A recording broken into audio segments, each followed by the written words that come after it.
never understand the things that we want. Why do you keep coming back?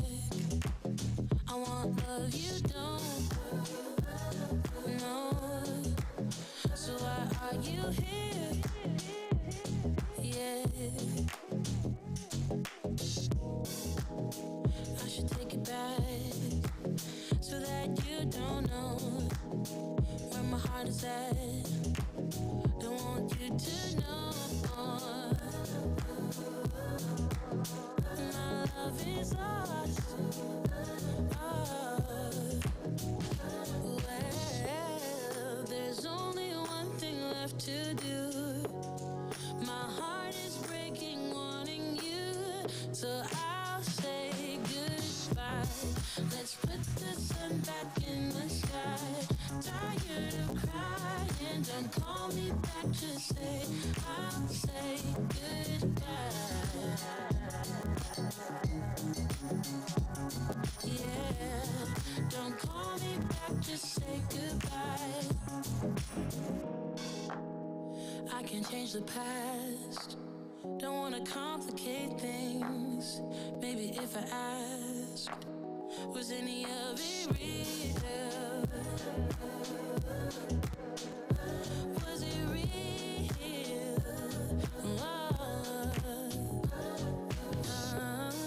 There's only one thing left to do. My heart is breaking, wanting you, so I'll say goodbye. Let's put the sun back in the sky. Tired of crying, don't call me back, just say I'll say goodbye. Tired of crying, don't call me back, just say goodbye. There's only one thing, let's put the sun back in the sky. Tired of crying, don't call me back, just say I'll say goodbye. Yeah, I'll say goodbye. Don't call me back, just say goodbye. Let's put the sun back in the sky.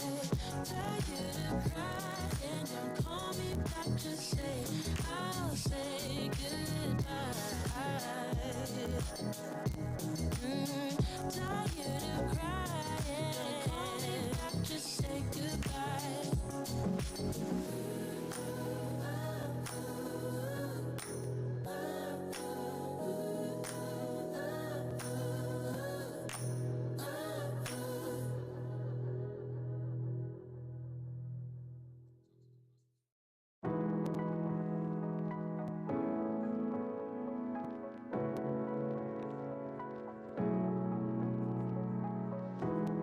You know it's creeping up on me. This frostbite gets deep into my bloodstream. Just trying to make the most of it. Babe, I miss your body. You make some kind of fire within me. It's almost like it's burning through my skin. Make myself feel warmer when you're near. Whenever you're near, come close. 'Cause I wanna be by your side. Wanna be by your side. Come close. Get under my skin. Give me a piece of your mind. Just for a while. Stay by my side. I'm hoping for some brighter days. 'Cause I'm falling in the snow, it's getting knee deep. You make some kind of fire within me. It's almost like it's burning through my skin. Make myself feel warmer when you're near. Whenever you're near, come close. 'Cause I wanna be by your side. Wanna be by your side. Come close. Get under my skin. Give me a piece of your mind. Just for a while. Stay by my side. November gets cold. December gets darker. let me know when you're home, 'cause you're lighting a spark in me. It's pretty lonely, I get so lonely. So stay by my side, come close. 'Cause I wanna be by your side. Wanna be by your side. Come close, get under my skin, give me a piece of your mind. Just for a while, stay by my side. Side, wanna be by your side. Close, just for a while, stay by my side.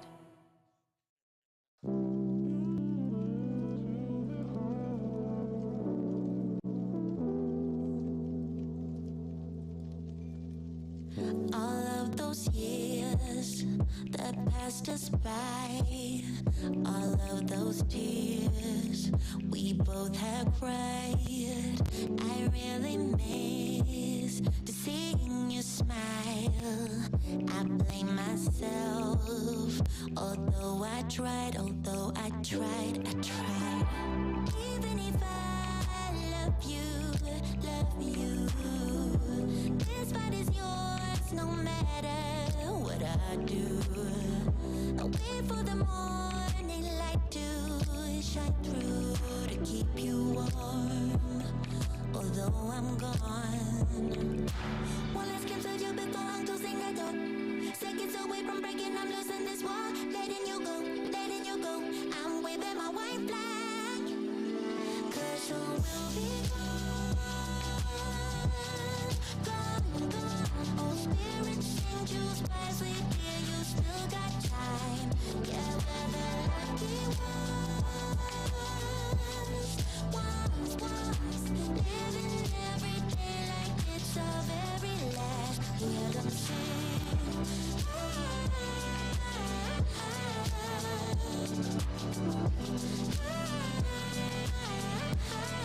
We still got time.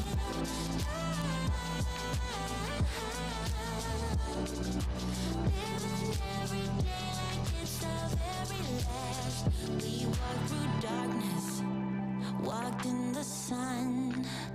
We shared our sorrows, we share the love. As we get older, maybe we change. I had my reasons, I couldn't stay. Hope you're okay now. Even if I love you,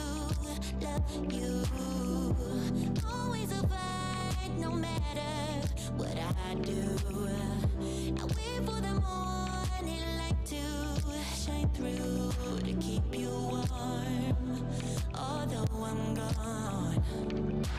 One last glimpse of you before I'm closing that door. Seconds away from breaking, I'm losing this war. Letting you go. I'm waving my white flag, 'cause you will be gone. No spirit, sing, choose wisely, dear, you still got time. Yeah, we're the lucky ones. Living every day like it's our very last. Hear them sing.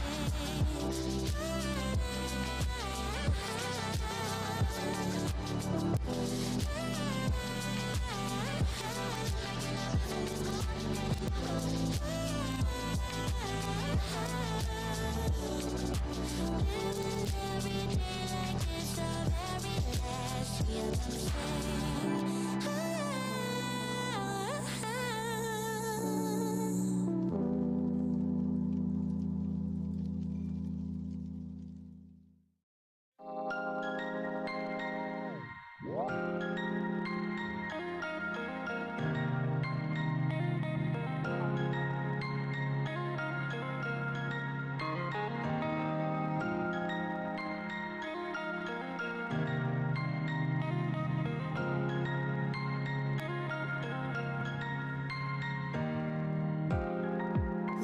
is a four-letter word.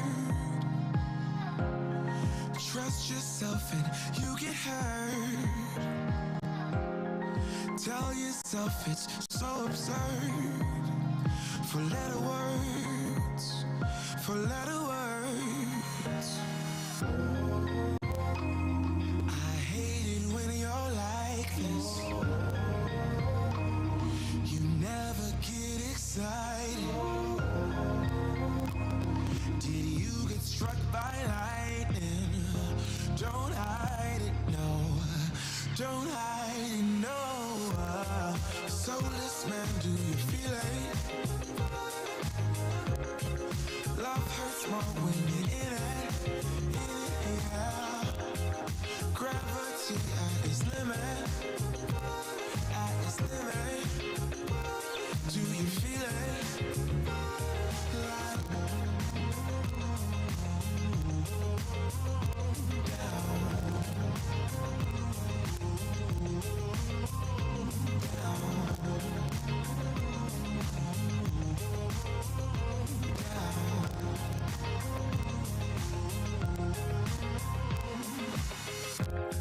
I lost the game that I couldn't play.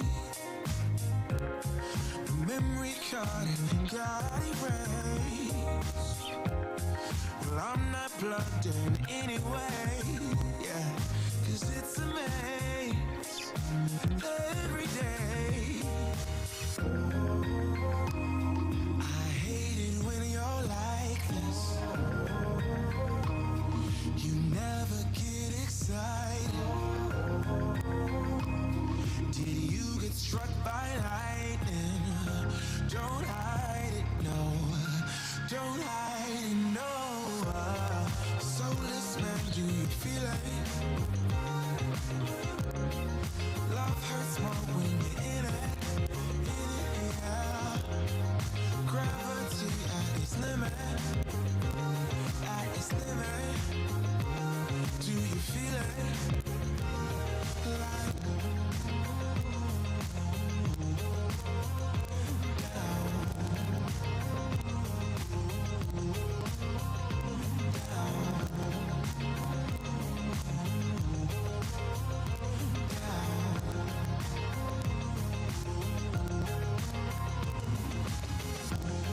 soulless man, do you feel it? Love hurts more when you're in it. No, gravity at its limit. Do you feel? Do you feel?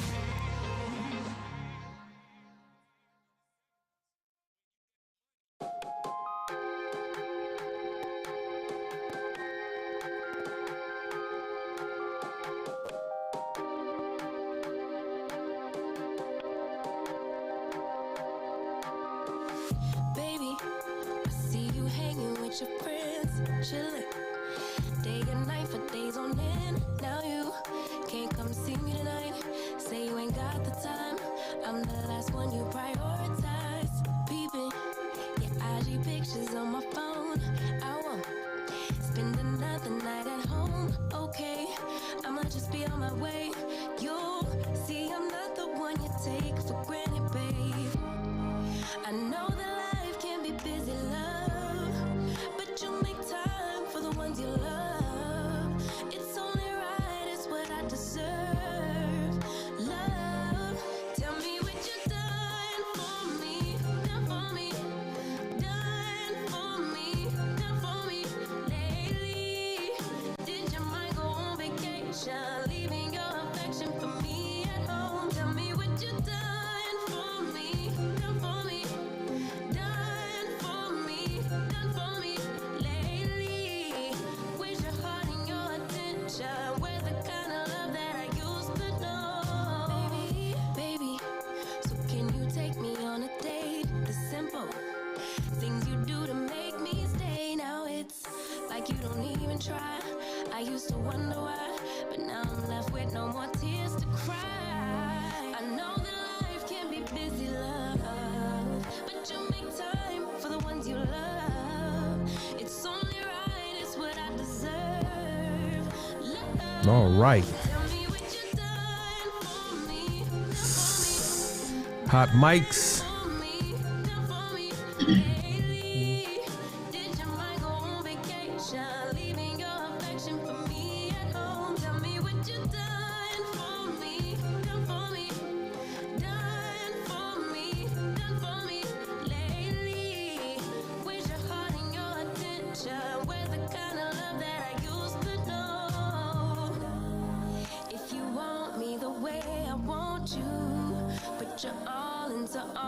you do. It's only right, it's what I 30 seconds going live. love. Tell me what you done for me, done for me, done for me, done for me lately.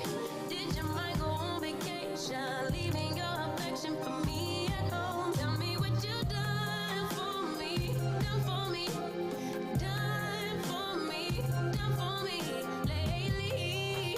Where's your heart and your attention? Where's the kind of love that I used to know?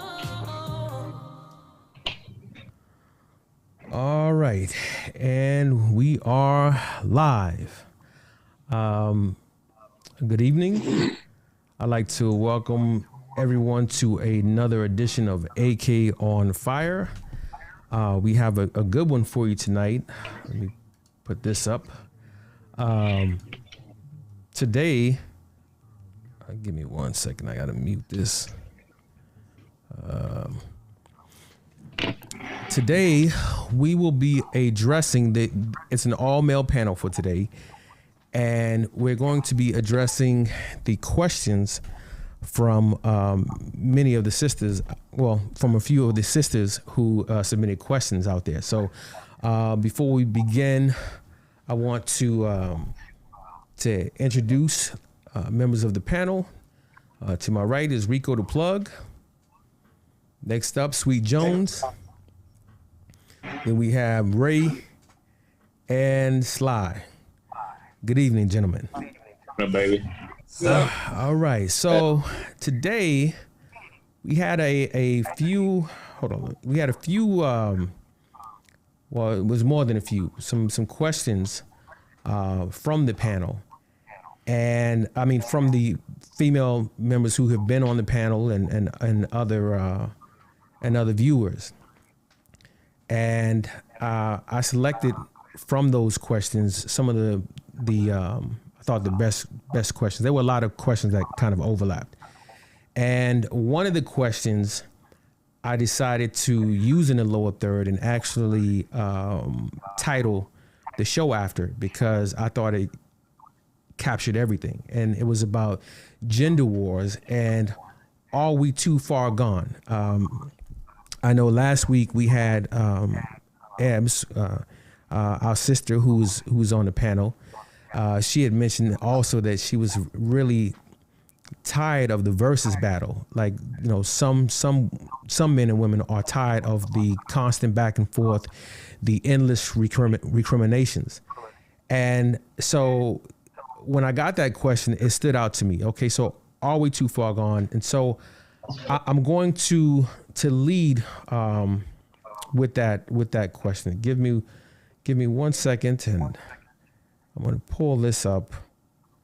Let me pull some of the questions up. And so the first question, let's start with the question in the lower third. Are we too far gone in this so-called gender war? Do men think we can meet in the middle? What is it going to take? What will it take? Rico, I'll start with you. I do not think that we are too far gone. However, I do think that we are very far gone. I mean, I just don't believe it's something that can't be repaired. I don't think we'll be able to depend on reasoning with the women to get it done. So, if I'm just answering that question. Yeah, Okay. I know it's just the intro. Trust me, we have a lot of questions to it. But this one, I wanted to start off with this one because I hope we can end it with that question as well, though. Yeah, because I think better question towards the end. It is, but the only reason why I'm leading with that question is because it's part of the title. So, Sweet Jones, man, are we? Is it? Are we too far gone? Can we pull this thing back where we can stop the endless recrimination? Hey man, we too far gone, dog. It be like this before you and me. Gonna be like this after you and me. Hey, the best you can hope for, man, is to get you somebody, man, or you can try to, have to associate and deal with someone that, you can kind of meet in the middle as close as you can, but I don't think there's no meet in the middle, dog. I just don't think so. No meeting in the middle. So you think it's a zero-sum game, all or nothing. Either the women do it your way or you do it their way. I think, you know what I'm saying? You know what I'm saying? Hey, it could be a little bit of both. I don't believe it just gotta be my way, right? But what I do know is when it comes to a lot of things, if you don't do it their way, then you might well have not even done it. It ain't gonna be good enough. So it's kind of hard for me to say that we ain't too far gone. You know what I'm saying? Okay. But nah, I don't have to dominate everything though. Nah, I ain't gonna say that. Right. I'm almost dreading to hear what our brother Ray is going to say. I just know you're going to say something positive, Ray, man. Are we too far gone in this gender war? Do we think that men can meet women in the middle, and what is it going to take? First of all, we didn't start this. So you understand that it's too far gone for my generation. It's too far gone for my mother's generation, because it didn't start with my generation. It started with my mother's generation. It's too far gone for them. It's too far gone for our generation and everybody born after it. It's too far gone. If you in this society like right now, it's too far gone. There's no way we can recover from this. It's like teaching someone a new religion.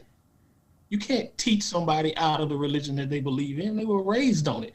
You can't raise someone to be Christian or Islamic or Jewish and have them be 30 years old and say, from now on, we're going to reboot your religion and have you learn something else. The way their way of life is, this is religion. And there's no way, only way something's going to happen is if a new fad come through. If a new, damage control comes through. It's gone for my generation. It's definitely gone for the older generation. Wait a minute. Now, I gotta push back a little bit now. I mean, you're saying that it's like a religion, and but people change religions all the time. I mean, you have conversions all the time. Are you saying that that men and women can't be converted into a new way of thinking? People don't change religions often. People change religions every blue moon. But if you've been raised Christian, Islam, you're not changing your damn religion. And this is religion. It's a lot of things that they believe in, and it's not going to change. I mean, you think that advertisers are going to stop advertising ignorance to primarily sisters, women? That's what they advertise this so they can purchase their product. You think they're going to stop doing that? No, they're not going to stop doing it. No, it's too late. It's no way we're going to recover from this. We just have to get it how we live at this point. It's a way. This group is a waste. My group, a waste. The next few generations that come along, the only way it'll change is some new fad comes along and makes it cool to actually act like what your particular gender is. When it starts getting to a point where men stop being cowards, and it's a cool to not be a coward, then it'll change. When it gets to a point where it's cool for women to be real women, like it is in other countries, then it'll change then. And that's the only way to happen. Well, Sly, help me out, man, because, Ray is bringing me down. He's taking my hope away. He's taking my hope away. Hey, man, what are your thoughts, Sly, man? Are we too far gone in this thing or what, man? What can we do to meet the sisters in the middle? What do you think it's going to take? All right, AK. So when we say are we too far gone, are we talking just women and men worldwide, or are we just talking women in the U.S.? We talking about this civil war that exists between black men and black women. I mean, it's a real beef that goes back longer than the Crips and the Bloods. And I mean, this thing is at least 50 years. At least 50 years. Well, I hear Ray, say every week, there's always an exception to the rule, and there's always an exception to the rule because somebody knows somebody that's successful in this game, right? I don't think we're too far gone. I think we do need to work together to start figuring some stuff out. Things are slightly starting to change, but it's like we need to reprogram. And nowadays, more men are staying home with the families. And normally when you have a girl raised by a father, they think different. Right. So sometimes, I mean, things are starting to change, you know, millennials, all this stuff is starting to change. I don't think we're too far gone because there are some people with success stories, and things are, you know, because the thing is, the men can change this. I mean, we talk about women, but the men are in control. So we can actually change this. You know what I mean? Because the women, I'm not going to say they follow us, but they accompany us. You know what I mean? So when we go right, they go right, but they go right hollering and screaming saying maybe we should go left. But the man's like, no, you know, I'm lead, we're going to go right. So I think, yeah, the men can change this. I don't think we're too far gone, but I do think we do need to, you know, bring it to the congregation and get in front and hash this thing out. Okay, well, let me ask you this question. If the men can change this and the men are in control, then isn't it weak on our part to blame the women if the men are in control and can change this? 100%. Ray say it all the time. These women were made, okay, so most of these women, it's weak men that have these women thinking they're in control. Like, I mean, even though, like, some women, when I say in control, I'm not talking about, like, you know, you do what I say, I'm the king, I'm the master, all that. I ain't with all that, you know what I'm saying? Mm-hmm. It's 50-50, right? It's 50-50. A woman do her part, a man do his part. And I'm not saying a woman's part is, you know, kitchen, not like that.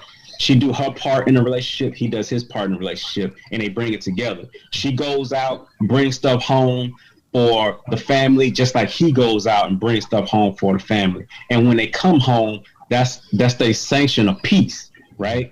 That's where they go to, you know, to be peaceful.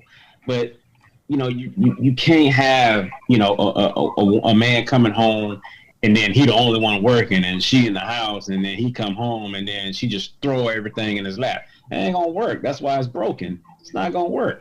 You know what I mean? And then, you know, she's looking at the next door neighbor or something like that. You know what I'm saying? It's like, it just don't work. So, I mean, it's a 50-50 thing. We can't put all the blame on the women because it takes two to tango.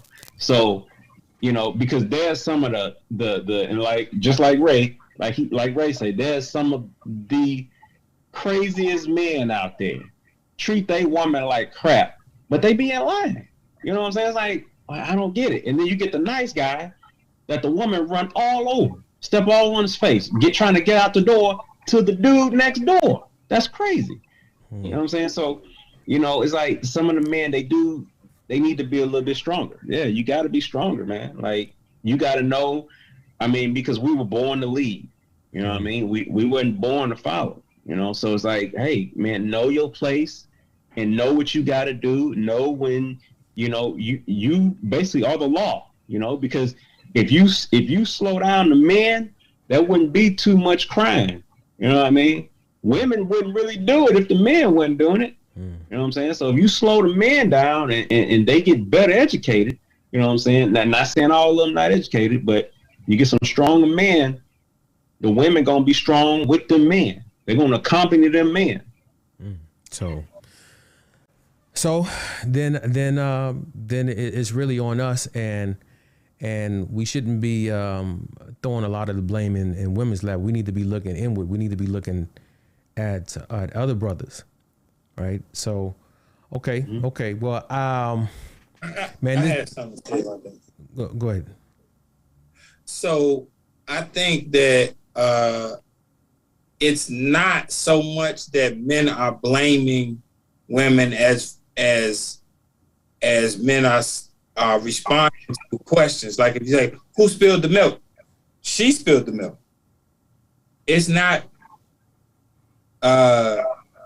that's not the same as blaming. There's a lot of damage that has been done and perpetrated by the women, but there is a major ball that we dropped way back in the, 60s. Mm-hmm. There's a major ball that we dropped back in the 60s, and we need to pick it up. Yeah. And then a lot of the stuff that the problems that we have from the women will decrease rapidly. Okay. And you see it over and over again with like a celebrity. Like, okay, so you see a celebrity, right? Chris Brown maybe not Chris Brown anymore, but whoever, a stadium full of women screaming and passing out and fainting. Michael Jackson did it, Prince did it. They weren't even the most manliest of men. No shade, love them, love their music, love their work or whatever. But, you see it time and time again. If you use a group like, okay, if you go, let's use a movie like 5 Heartbeats, right? And that was like kind of showing what it was like in a lot of the men's groups back in the days, right? So when the men were all together, any one of them could have had any woman, right? But then when the men started bickering amongst each other, falling off and using drugs or whatever, those men lost respect, and then ultimately the whole group faded away. Right. And that's what has happened to us. We have been divided, and now our group is not popular anymore. Okay. But if we come back together, then the women will follow us. I agree. I want to move on to, because we have a number of questions to hit on, and I'm gonna start with you, Sly. And I really wish, I know Ray had to step away for a second, but mind you that these are our sisters. I mean, and we love them, and everything we're saying is in love, right? So I have one question. We got a question that says, why do black men attack black women's appearance on social media, i.e. hair, lashes, complexion, body? And matter of fact, I will say I'll have Ray last. I'll skip over Ray. Go ahead and start this off for me, Sly. Yeah, so that's a good question. So let's say for the black women, most of the time when guys say things on social media, they never say black women. Mm-hmm. They never specify black women. It's just, you throw a rock in a pack of dogs, that one holler is the one that got hit, right? Mm-hmm. But the reason that they probably feel like they've been attacked, because I haven't met a guy that actually liked that stuff. Like, who told them that this looked good? I mean, the Asians brought this over. Who told them that looks good? Like, what guy goes up to a woman and says, "Man, your eyelashes are on fire. I want to marry you"? Who says that? You know what I'm saying? Like, who likes that? I could care less. But what about when they say that? Because I've heard women say that they don't care what men think, they doing it because they like it. It's for them. And then I've also heard women say that we do all this for you. So I mean, there's kind of like mixed messages. What's your take on that? No, it's not for us, man. It's not for us, because if we continuously telling you we don't like that, we continuously telling you, man, that's ugly. You know what I mean? Like, we saying it's ugly without telling you, is just blatantly saying it's ugly. But it's like, okay, the eyelashes, the tons and tons of makeup, because you don't know who you're going to be with. I saw a lady on TikTok. She looked like, and this is where she gets her following. She looks like she's 80 years old. She's missing teeth. Her face is sagging. Everything. She puts in some fronts. She puts on makeup, and she looks like she's about 30. And I'm like, that's catfishing, because somebody's going to see you and think, you know, you look like that, and in the morning they're gonna wake up and you ain't gonna look like that, and they're gonna be like, who are you? You know what I mean? So nah, I mean, nah, like we don't like that. We don't like that. And I mean, if you find a guy that says, hey, you know, because then they'll take it as an insult. A guy walks up to a woman and says, hey, you know what? Your makeup is beautiful. She gonna be like, what? You know what I'm saying? Like, it's like, nah, I mean, if he say your makeup is beautiful, then, I mean, you're going to take it as an insult. If he walk up and say, man, you know what? Those, like, let's say to a Caucasian woman, you walk up to a Caucasian woman or somebody who's not African-American, and you walk up and say, oh, man, them lip fillers are perfect. Like, who's telling them these lip fillers look good? I'm like, hey, I don't get it. Like, I don't get it. Because if I take, like, if I wear a fake beard, like, if I get a beard like Ray, and put it on, and then go home and then take it off. I mean, would the woman still like me, or would she think something wrong with me? You know what I'm saying? I don't know. Right. I think so. Hey Ray, I'm coming to you last with this one. Okay, so Sweet Jones, Yes, sir. you know, this sister wants to know that why are black men attacking black women's appearance on social media? Now, our sister Maad said that the music videos, entertainment told these women that we like these things. And let's not forget about the thousands of followers that follow IG models. Does she have a point? I mean, she has a point, right? I mean, a lot of these women that have these long eyelashes and they have these, you know, the weave and the makeup caked up, they do have a lot of people following them on IG. Your thoughts? That's for sure. So my answer to that directly is, I don't know why these dudes trashing these women online. I actually think that's pretty lame.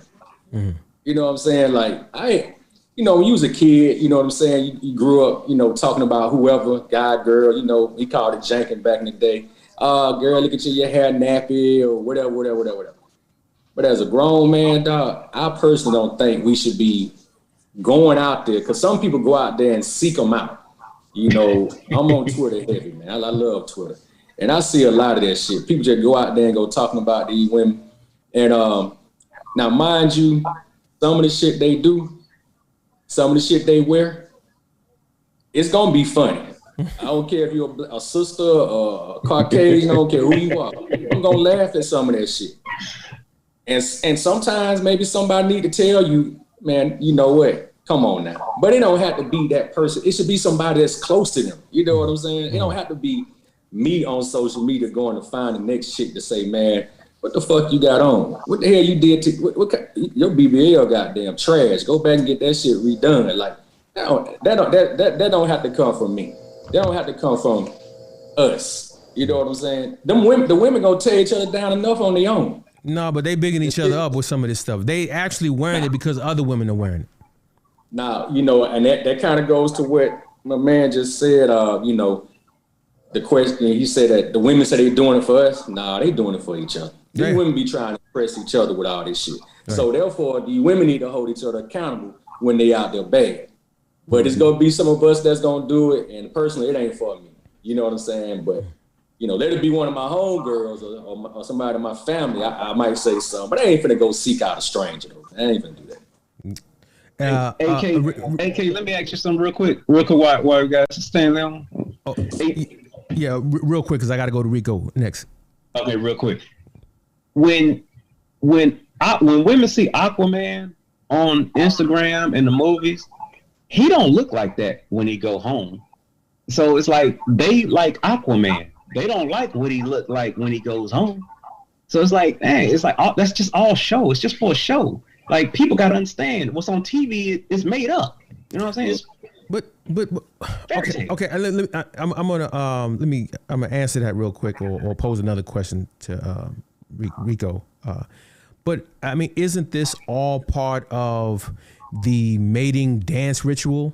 Isn't this peacocking? Isn't that what we do? We try to make ourselves appear sexy for the opposite sex. It's not part of the mating dance ritual.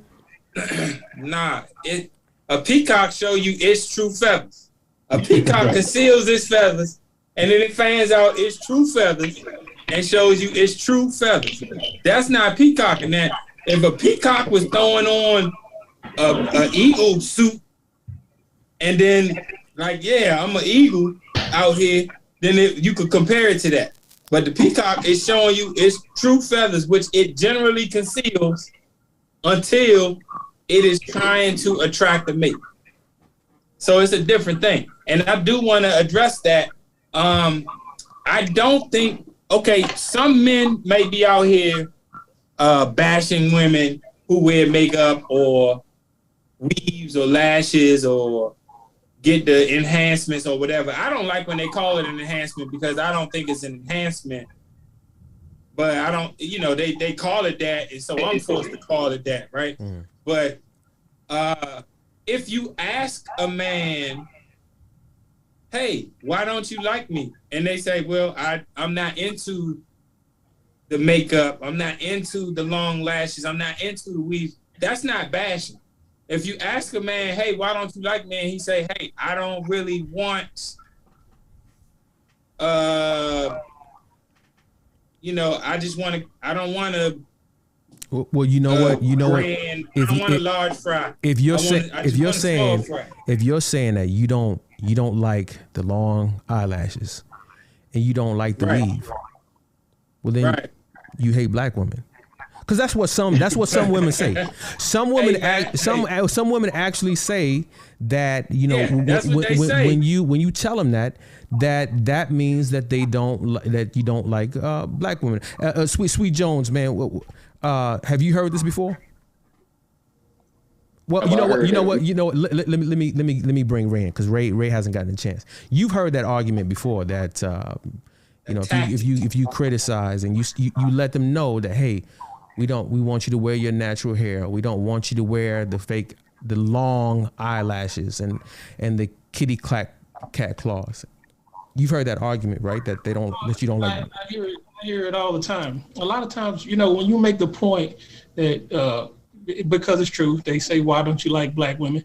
I will argue that if you're covering up some of the most beautiful hair in the world, if you're covering up some of the most beautiful features in the world, which is on the black woman, if you're covering all that up to put something else on that looks like another descent of people, I would argue that you hate black women. I agree. If you're telling me that I hate black women because I'm criticizing, and I'm telling you, I would prefer for you to wear something that looks like yourself. Black features look better on black people. A black nose looks better on a black person. Black hair looks better on a black person. Look at my beard.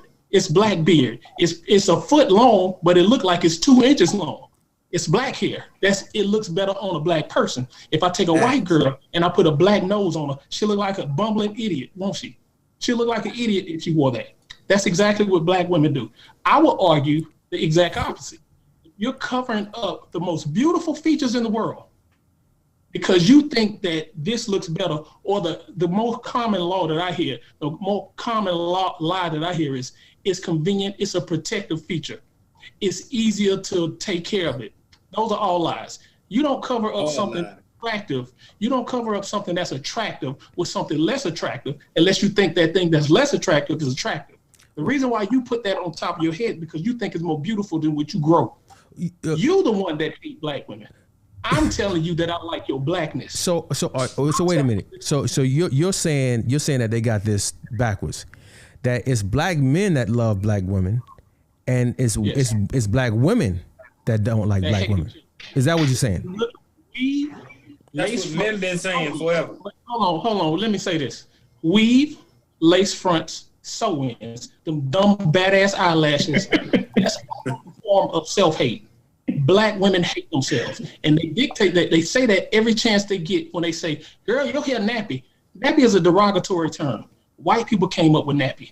You can't use nappy in a nice way. At least when black people use the N-word toward each other, that could be a form of, that could be terms of endearment if you use it the correct way. You can't use nappy in a positive way. Well, in the late '80s, and the '90s, it was used in the in a positive way. I mean, you even had the group called the Nappy Roots. I mean, it was embraced. Happy to be nappy. Yeah, I mean, happy to be nappy. I don't think by and large, like when we use the N word we do by and large use it as a term of endearment. Right. Normally, when people use the word nappy, it's preceded by laughter. It's normally you're mocking somebody or derision. I want to go to our sister Q, who said that she says, I don't know of any woman that thinks a man who prefers natural beauty equates to hating black women. Now, she ain't never been a woman. She ain't never been a man trying to explain to a woman why he would prefer her not to wear a wig. So I mean, is it unanimous that we've all experienced women saying that you hate black women when you tell them that you prefer their natural beauty? Because I know I have. You can only imagine how many times I've heard it. And I've experienced F you, Rico. Hang up the phone. That's normally how it goes. I've experienced way harsher than just them saying some. I don't think you like black women. Oh, okay. Hey, man, listen, So I can scroll down my phone on my text messages with girls right now. Right now, we just had these arguments, and it always comes down to you hate black women. No, sweetie. I told you to wear your black hair because I think your black hair looks good. You're wearing that musty hair hat. I'm not wearing it. It's not only is it unattractive, but it's unhealthy. It smells bad and it looks bad. Nothing about it. Boom. Nothing about stinks. I'm not laughing. I mean, fellas. For those of y'all who have given in and dropped your guards and hooked up with a woman who wear the shit, how many of y'all have in the middle of the night just slapped the shit out of yourself because black hair don't feel like that on your face? When I'm laying with a woman with a weave, I'm in Big Spoon. Yeah. I don't even like it touching me. Yeah. You don't even want to touch you. Have you smelled the pillow after she rolled off that pillow and smelled that? It smelled like cheese. Okay. I wanna let's bring it back. Let's bring it back. Now, need to feel our pain, hold on. So earlier, like Sweet Jones, he said, "Man, look, I'm not with that. Grown men." Dissing women or for wearing weave or whatever. Seeking them out to talk about. Yeah, seeking them out. You know what I'm saying? So I want to bring up Ray. You were on Bumble, and we talked about this on a previous episode on the interracial episode. And you said on Bumble, a lot of the women were saying that if you're a man and you have kids, swipe right or swipe left. What is it? One of them. So swipe somewhere, right? And that if even though they had children, and they said if you didn't have certain things, so anyway, they were real.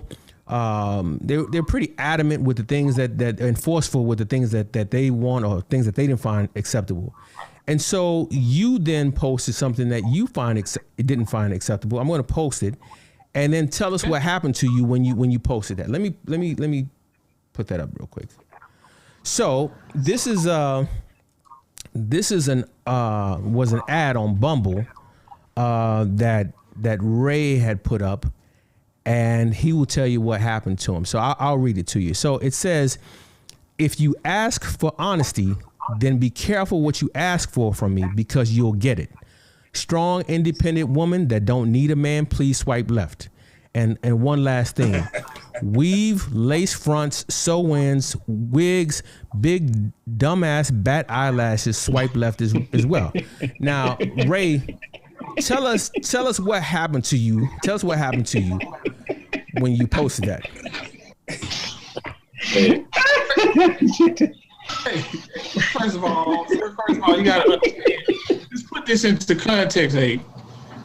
When you are looking at these girls' profile, mine is nothing. Let's start off with the hypocrisy already. Let's start off with the basics. The hypocrisy behind it is if you look at some of these girls' profiles, that what I just gave you was PG. What they give you is rated R. I don't want no ignorant niggas.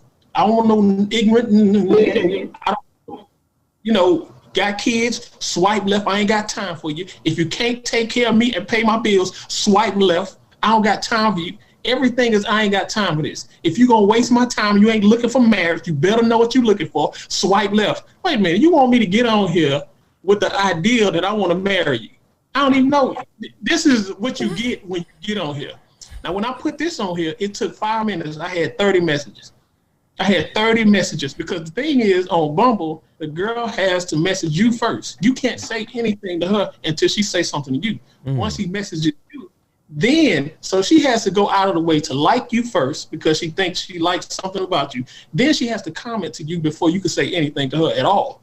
Then you could talk back to her. You can go back and forth. They went out all that way just to tell me how much I hate black women, how my mama black, how my sister, my whole family black, and you hate women. Why do you hate black women so much? Doesn't that sound like hypocrisy at its finest? I'm telling you, I want you to not wear weave because I like your blackness. You telling me I hate black women for it. Okay, so it's really hard to. But okay, let's dive deep into it. So some of these women who do that, obviously they think that the long hair, the long eyelashes, that looks better on them. And maybe they don't believe us. And part of that is the fact that we're inundated with these images of these women with the long flowing hair and long eyelashes, right? You know what? We'll come back to it because I want to get through. Hey, let me say something about that real quick, bro. I think I can speak to that. Go ahead. Choppy. It's choppy. Hey, all them women who wear wigs and weave and stuff like that, we was in high school back in the 90s, listening to NWA and all that shit. We were made to think that weave and all that kind of wigs and stuff were bad, right? I don't know. Can y'all hear me? I'm like frozen. Yeah. Okay, so NWA made us all think that shit was bad. But man, fast forward to the day. Just because a female wear that stuff, it don't mean they hate their natural hair, man. Like these women be want to switch up their look. You know what I'm saying? Like they want to be short one day, maybe long the next day. And I get that. You know what I'm saying? And some of that shit look right, man. You know what I'm saying? They look, and if they know what they're doing, if they know how to put that shit in there, man, it's cool. I mean, it's to each his own which one you prefer, but all the women that do that shit don't just do it because they don't like their regular hair or they think that they don't think they're beautiful or whatever. They got a question. All right, hold on, Ray. Let me get this one. Okay, go ahead. Let me get this one. All right, so let's rock with that. Some of that be looking right? Now, you only got 24 hours in a day. These women put way too much time into that, and then most of them only look good when they first step away from the mirror. 10 minutes after they step out the door, when the wind blow through that shit, be looking a hot mess, and they be looking ridiculous, and I gotta look them in their eye and talk to them as if I don't see. That's they might not have known what they were doing. They might have got a bad Here's job. my thing. I don't want to spend too much. They just walked out the house like this. Hold on 1 second. I don't want to spend too much time on this because we have a lot of other questions, and I want to go into the traditional versus modern, right? And so the next question that I have, and Sweet Jones, I'll start with you. Would you rather have a traditional woman that stayed at home and made no money, but takes care of your every needs, takes care of the house, right?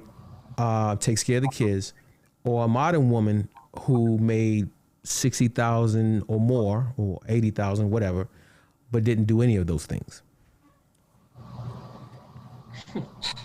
I hate to get this kind of answer, man, but it's like you almost want a little bit of both, man. I hate to get that kind of answer. I really do. You gotta pick the options. If you want me to choose, between one or the other, yeah, I'd rather a woman that get out there and get some, dog. Okay. I'd rather one who get out there and get some. because I'll speak for myself when I say I'm not that traditional man that want to bring all my money and let you blow it. You know what I'm saying? I want to, I want us to do things together. You know what I mean? And you have yours, I have mine. Because when I fuck off my money, I don't know if you can be cussing, but I mess up my money, and that's on me. It ain't finna affect you in no kind of way, and vice versa. I know I have an issue with some of the stuff women like to spend their money on. You know what I'm saying? And so therefore, for me, that would be I would have an issue if I was the one bringing the money, and then just feeling like she messing over my money type stuff. Now I do get in the traditional sense. I can control that. I could say, hey, I'm gonna give you an allowance, and you can go spend this much and all that. But truthfully, I ain't with all that. You go get, I want somebody to go out there and get that. Okay. And we do some things. We do shit together, man. That's what I'm about.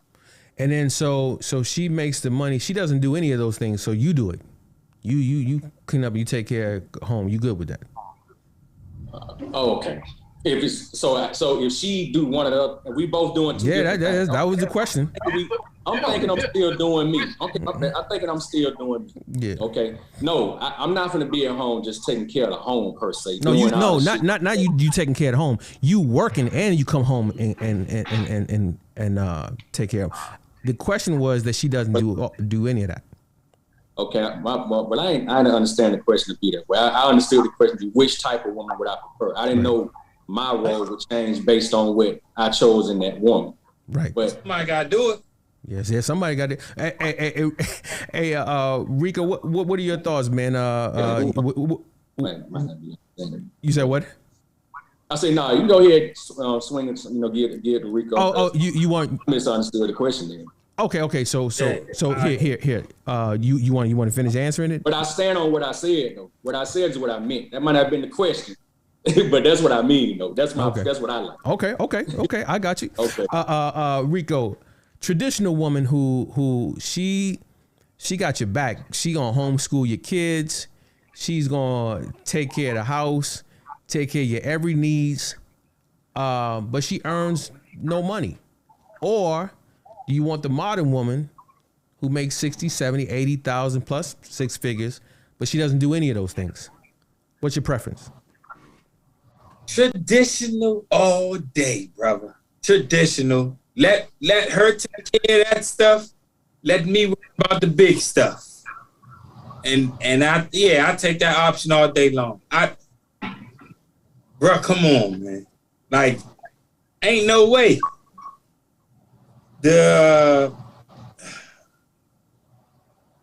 I'm not giving up that, man. Like, if I could have it, if I could have a woman, she gonna cook 5 days a week.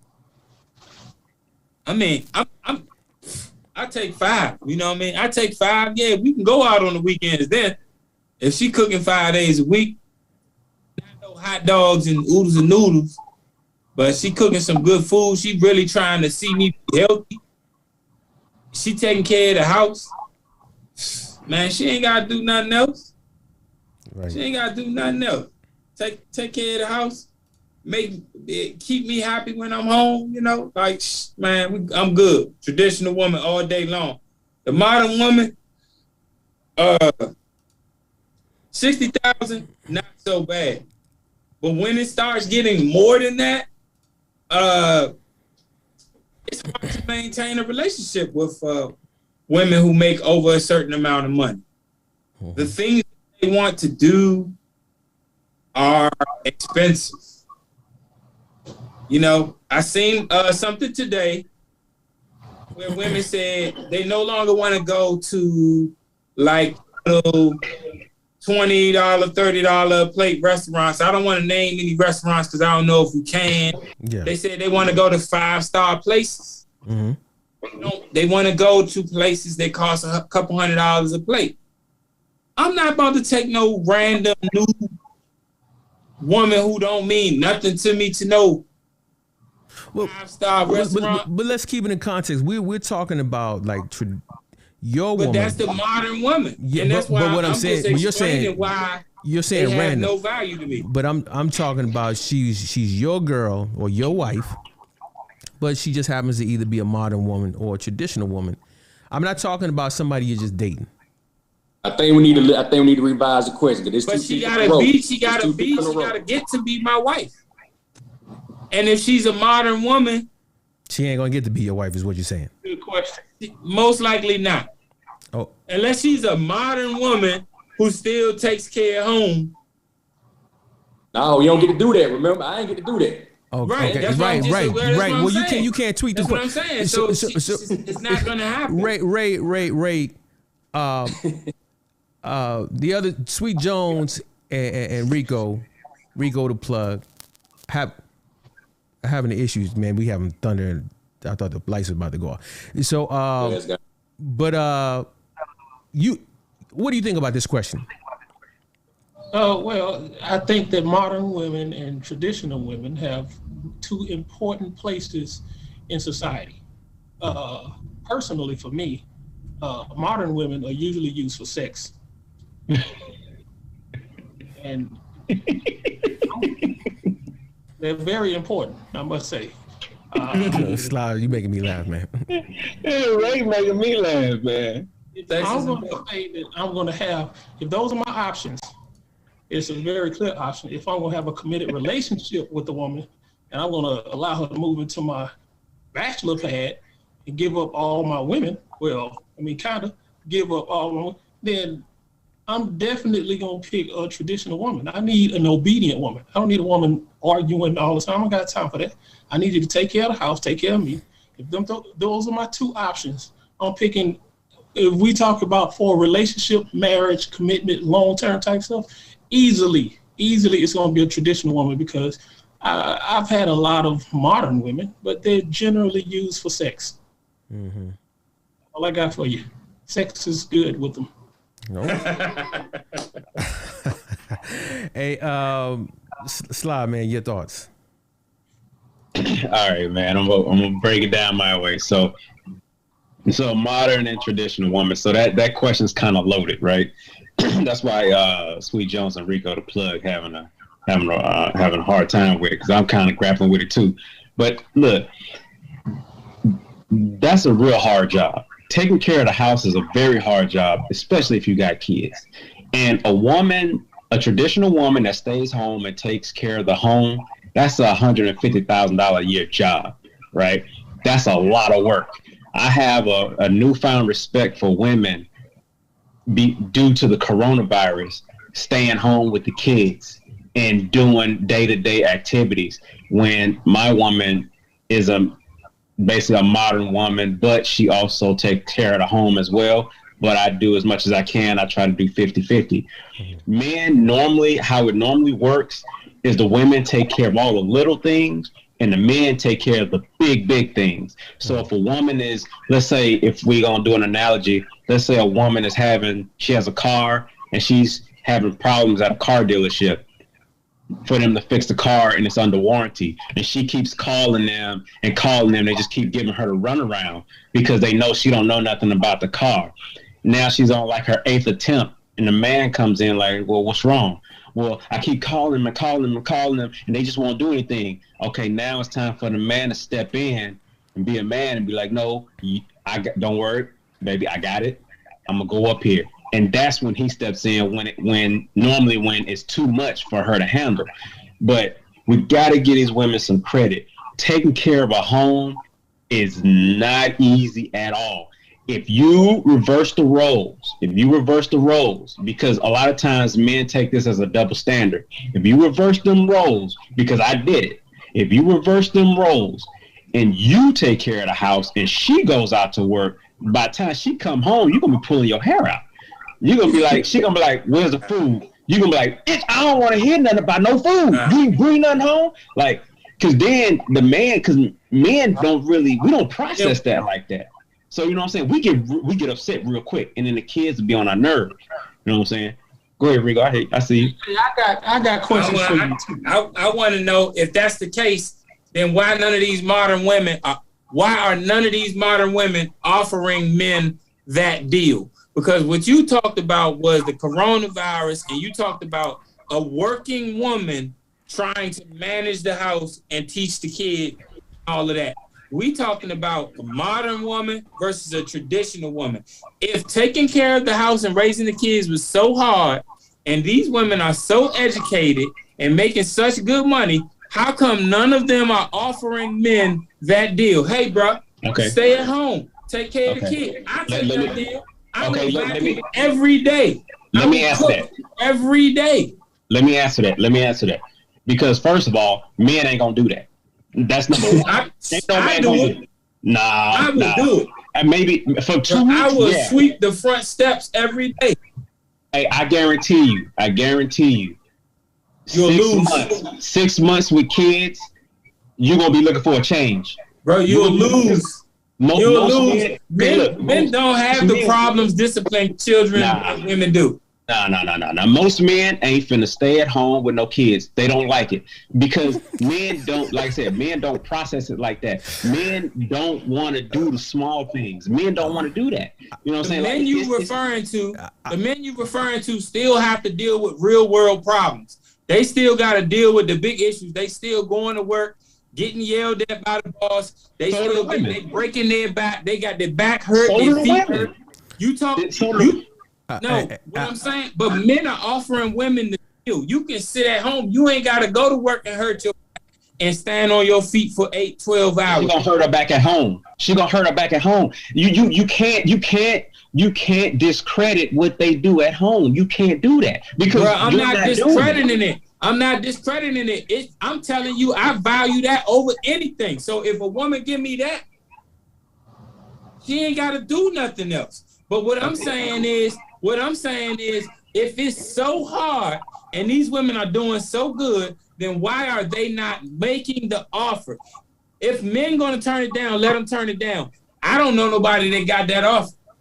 I done dated plenty of 6-figure women, and they ain't none of them offer me. Oh, you could just stay home and keep the house. Ray, you got that offer before, right? Excuse me? You got that offer before, right? Don't call no names. Don't call no names. No names. Yeah. I don't put no names. But you've had a woman that was willing to put to work and you stay at home just to keep you around. I have never heard of a woman ever offer me nothing like that. Before we need to move on from this. Before we move in, let me bring in our sister Ma'az's question. She said the question really that we really need to be asking is, where are y'all going to meet women? That may tell us what we need to know. And I guess I'm assuming she's saying where you're going to meet these traditional women who don't want, because I can only see so much. I don't know, Ma'ad, if you can give us a follow up. Give us more questions. I mean, I get it. I don't know where to meet these women at. Out of the country. They won't be in the U.S. Yes, you right about that. Now, you get that nail right on the head. So, right, but if you say you're going out the country to meet a woman, and they say then you don't love your sisters. So your sister out the country though. Again, we have a few more. We have a lot of questions to go through. So the next question is, why is it? And Sweet Jones, I'm gonna come to you with this. Why are black men threatened by successful black women? Why must we both struggle? Why, Sweet Jones? Why are you intimidated or threatened by successful black women? Yeah. Everybody wants to know. They want to know. They want to know that question. Yeah. Why you intimidated? You the one who told them that we was intimidated, Sweet Jones. Why you do that, man? Bro, I ain't said no such thing.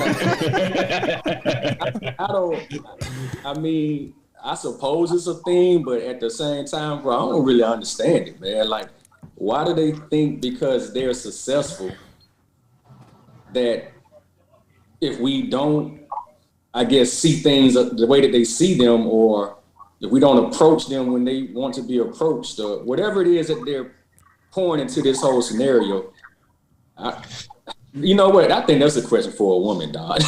I don't understand. No. These questions came from. These questions they came from women. I'm saying, but I let's hear about the homegirl. Okay, so I got a couple homegirls, and I'm just gonna point to, call out one, not a name, but just use one scenario.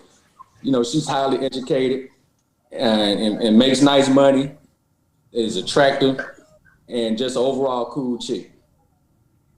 And one of the things I've heard her say on multiple occasions when things don't go right is that a dude, said dude in the scenario is intimidated by her because he don't make the money she make. And that's primarily where it stops, because I don't know how many of these dudes are feeling inferior to her because they don't have the level of education she have. I think it pretty much, comes down to the money. But every time she said, I don't get it, I'm just gonna be honest, I don't get that. So I might be the wrong person to ask on that question, but I don't get why they say that. I truly don't. Because I don't get it, dog. Maybe I get an answer from one of these fellas. Nobody intimidated, man. Who next? Hold on. So Ray. So I'm telling you, women out there actually believe this. That they actually believe that black men are intimidated by successful black women. So we have one. We say these men on the panel seem threatened, and they try to reduce successful women to just a booty call. Why, Ray? Why, Ray? I mean, because generally, that's all that they deserve. At the end of the day, let me tell you something. This is the thing.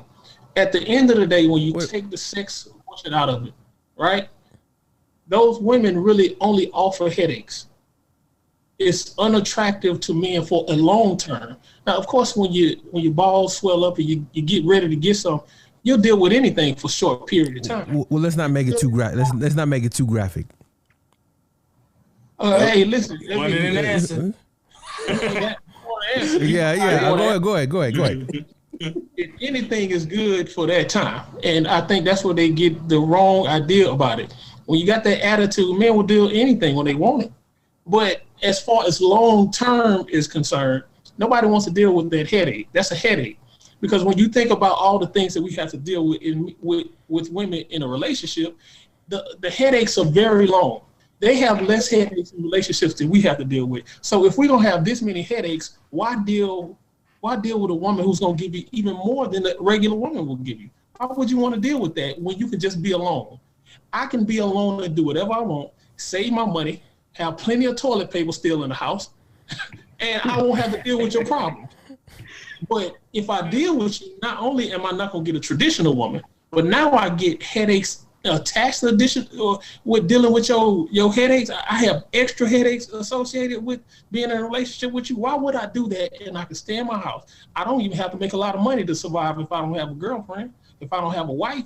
So at least the least thing that I can get is someone that's going to be cooperative, someone who's going to be submissive, someone who's going to do what I need them to do.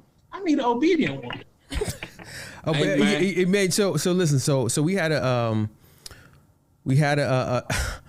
sister in the chat said that, hey, look, when you say an obedient woman, you got to understand that women are not dogs. So so do you have another word other than obedient woman? No, I don't have. If you look cooperative, right? Cooperative. How about that? Cooperative, obedient, those things are in the thesaurus. They right next to each other. Just because you don't like the word, it don't mean that what I said is not true. I'm not going to clean up my wording because you don't like the way I said it. Submissive is not a disrespectful word, but black women in America made it into a disrespectful word. They make it into that. See, this is what they do. This is what they do. They force you to change how you speak. They force you to change everything that you do. And then we all just go. That's what we do. What was that Miss Jeanette? This is what hold on. I'm coming to you next. Hold on, Rico. This is what I say. Mm-hmm. This is why I say the thing about how sisters raised us to be cowards come along. They have got us to be so cowardly that every time we make them mad, they force us to change our wording. They force us to change our behavior just so we don't piss them off. Just when we don't make them mad. What I said was not a disrespectful word. It's a true word. And if you look it up in the dictionary, you'll see that what I said is true. But they'll make you change what you say. That's how you have to watch out. And that's why you need to be able to check these women. Because they get out. I blame this on us. All the females. Call them females and watch our man. Hey, so hold on, Rico. Ray, I'm gonna come back to you, Rico. So we have a sister in the chat who says that they are threatened and their actions prove. Talking about the panel, male panels, they are threatened and their actions prove that. When one poses a threat, the other gets defensive, i.e., Ray.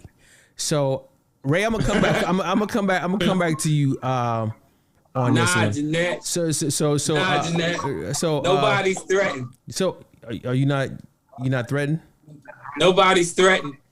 All right, Miss Jeanette. This is the thing. If we were riding down the road and you were in the driver's seat, and I installed a second steering wheel and a second brake pedal and a second gas pedal on the passenger side before our trip. And then during the trip, every now and then I just grabbed the steering wheel and went where I wanted to go. That's what having an opinionated woman is like for a man. Like, there's a possibility that you could grab the steering wheel and just drive us clean off the cliff, and I just got to deal with it. Because you want to have your opinion too. You know what I mean? What men are saying is we need you to just get in the passenger seat and enjoy the ride. Because we got this. Get in the passenger seat and enjoy the ride. Now, if you decide that you want to drive every now and then you speak that. Then you get in the driver's seat. I sit in the passenger seat and you don't ask me nothing. Because you notice when men are in the passenger seat, they don't have nothing to say about what a woman do. They just drive. We just sit in the passenger seat. They ain't got nothing to say. But women in the passenger seat got everything. Why you turn this way? Why you driving too fast? Why you driving too slow? Put your seatbelt on. Everything, man. So ain't nobody intimidated. Ray's not intimidated. I don't know how many of these shows you watch, but Ray ain't intimidated. I'm not intimidated. Nobody's intimidated. We may irritated and intimidated are two different things. And some of these people who claim to be intimidating people are actually just irritating. Let me bring in Sly. Yeah. I'm trying to figure out, Sly. Like I mean, through all your bravado and your self-assurance, deep down inside, I see a 6-foot black man who is intimidated by a successful black woman. Explain to me why you're not intimidated.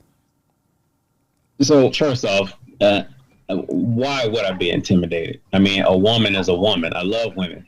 I don't care what they bring to the table. You know what I mean? I mean, the more money she makes, the better for us, right? I mean, but it's when you have an educated woman, or because you have to compromise sometimes. You know what I'm saying? Like, if she's making $200,000 a year and you're making $80,000 a year, whose job is more important? Is it hers or is it yours? Okay, it depends on what you do, right? Mm-hmm. But in your household, you want to keep that 200 coming in, period. It's about the money, right? If that's what you're talking about. But the thing is I hear what the lady said, the comment, I understand what she said, but I also understand what Rico said, and I definitely understand what Ray said, you know, but you have to, there's a double standard, okay? Because a lot of men ain't as strong as the man on this panel, right? Because I know a lot of them that are suckers, you know what I'm saying? And women run right over them, and then they run to men like these, right? But I mean, when you have a strong man, I mean, and two, like I know, like Ray used obedient. I wouldn't use obedient either, because I don't want an obedient woman. You know, I want I want a counterpart, right? I need somebody to challenge me when I'm trying to do something, because now I can see the whole scope, right? You have to have a difference of opinion to grow. If everybody thinks the same thing, then if he runs into a dead end, then y'all all run into a dead end. You're all gonna die.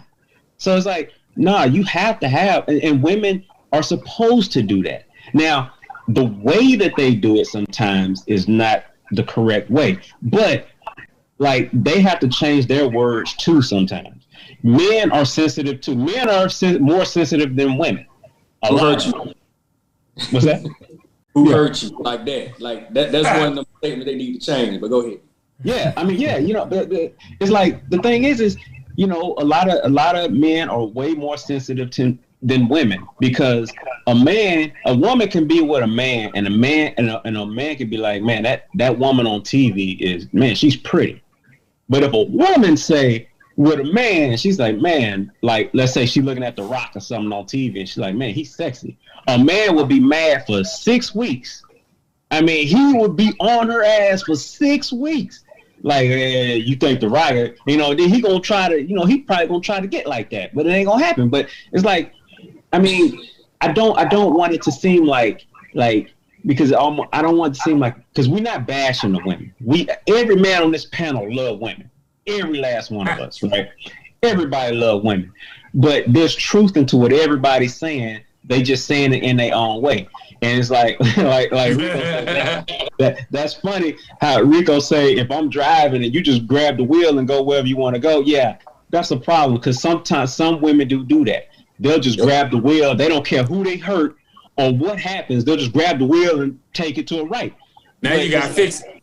Yeah, and then you gotta fix it. But you know what I'm saying? But when you have a strong, educated woman, and I'm not just saying black woman, any woman, you got a strong, educated woman, should be like, Rico, we need to go right. Rico be like, nah, we're going straight. No, Rico, we need to go right. And then Rico gonna say, why do you think we need to go right? And she gonna say, because I've been here before, or I've seen this before, and I know what happens if you go straight, so we need to go right. And Rico gonna be like, you know what? I think you're right. If you're not, then we're in trouble, but I'm gonna check it out. Let me jump in. Nah, we're gonna be dead because the tractor trailer gonna come run us off the damn road while we having that discussion. But if we done went the wrong way, then I would have said, oh damn, this is the wrong way, but look at this view. And then we correct it. But we're not about to be in the middle of life's highway having a discussion. Let me jump in real quick, because don't you think that part of that is a communication thing, right? And maybe it's because the sisters feel like they're not being heard, so they have to be over assertive, like they over assert themselves, right? Or it could be that you know a lot of young black girls grow up thinking that they're a lot smarter than boys, and that boys are dumb, and maybe some of that carries over into adulthood, where they just inherently feel like they're a lot smarter than men. Could either of those be the case? It could, because some of the boys are dumb, and some of the women are dumb. I have a lot of friends that are dumb, you know, and they lead their woman right into the gutter, right? When she know better, and I hear her saying it. But I who am I to jump in their relationship and say, hey man, maybe you should listen to her? No, I can't do that. You know what I'm saying? I mean, I can suggest it, but it's like, nah, man, like, dog, you're wrong. Like, you're wrong, but they don't want to hear that from me. This is between them. You know what I mean? What's the difference in right and wrong then, bro? Is right more prosperous and wrong less prosperous? Depending on if you get hurt or not, yeah. Because if you know, like everybody knows right from wrong.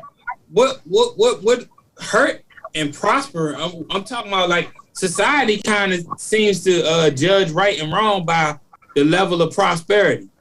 Well. Okay. If I don't know if everybody believes in God on the panel, but I do. Everybody knows within themselves what's right and what's wrong. Everybody knows. So you could do something wrong. You know, in your mind, it might not even be in law. In your mind, you know that's wrong. So you know right from wrong. It's just you have a choice. So you use God when you say you believe in God. Does that make you a Christian? No, it just means I believe in God. Yeah, I believe in God. Oh, okay. But I'm trying to figure out like the doctrine. So I'm trying to figure out the practice. Okay, well, say for the sake of argument, let's say it is because nobody needs to stay with it. Let's say we are talking about a Christian. Then what? It's the same thing. No, He's Christian, Muslim. It doesn't matter. If you believe in a higher power, it don't matter. Okay, but in all of those, whether you talking about a Christian or a Muslim, there's still a hierarchy in a relationship. Yeah, but not to be a slave though. You don't have to be a slave. Following a man don't make you a slave. Well, when you telling a woman to be obedient and she has to do what you say, and when you drive and she can't touch the wheel, but that's come pretty close. Only one person can drive at a time though. Only one person can drive. See, but the whole thing is like in a relationship, ain't nobody got to tell the man to do what he got to do. So you go back in the days, ain't nobody have to tell the man get up and plow the field. Some dudes they did. Some guys they do. I mean, that's what I'm saying. Who told them? These men on the panel, I mean, from what I'm hearing, are strong men. But all men ain't like that. Like most of them ain't like that. Historically, nobody has had to tell the man what to do. Okay, since you said that, let me tell you this. Since you said that, you said no. You said historically, no one's had to tell the man what to do. So why did the women get like this? Because it was a man that did it. Why? Child support, like take child support. That's a man doing that. That's not a woman. That's a man. Wait a minute. Hey, wait a minute. You know what? Yeah, because it's about to go. It's about to go way left. I think you on your own. You Gilligan on this one. You on the island with this one. So that a man is doing child support. It's a weak dude that's doing that.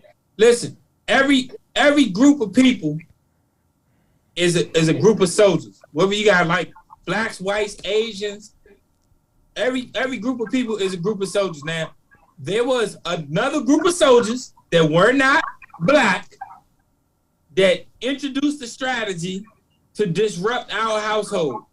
And it worked because our women, they took the bait, ate the cake. Wait, was it our women or was it our men? It was our women. Staying at home. They didn't separate the man from the woman. They separated the women from the men. We had the jobs and we still had our women. We went to work and we still married our wives and stayed with our women and our children.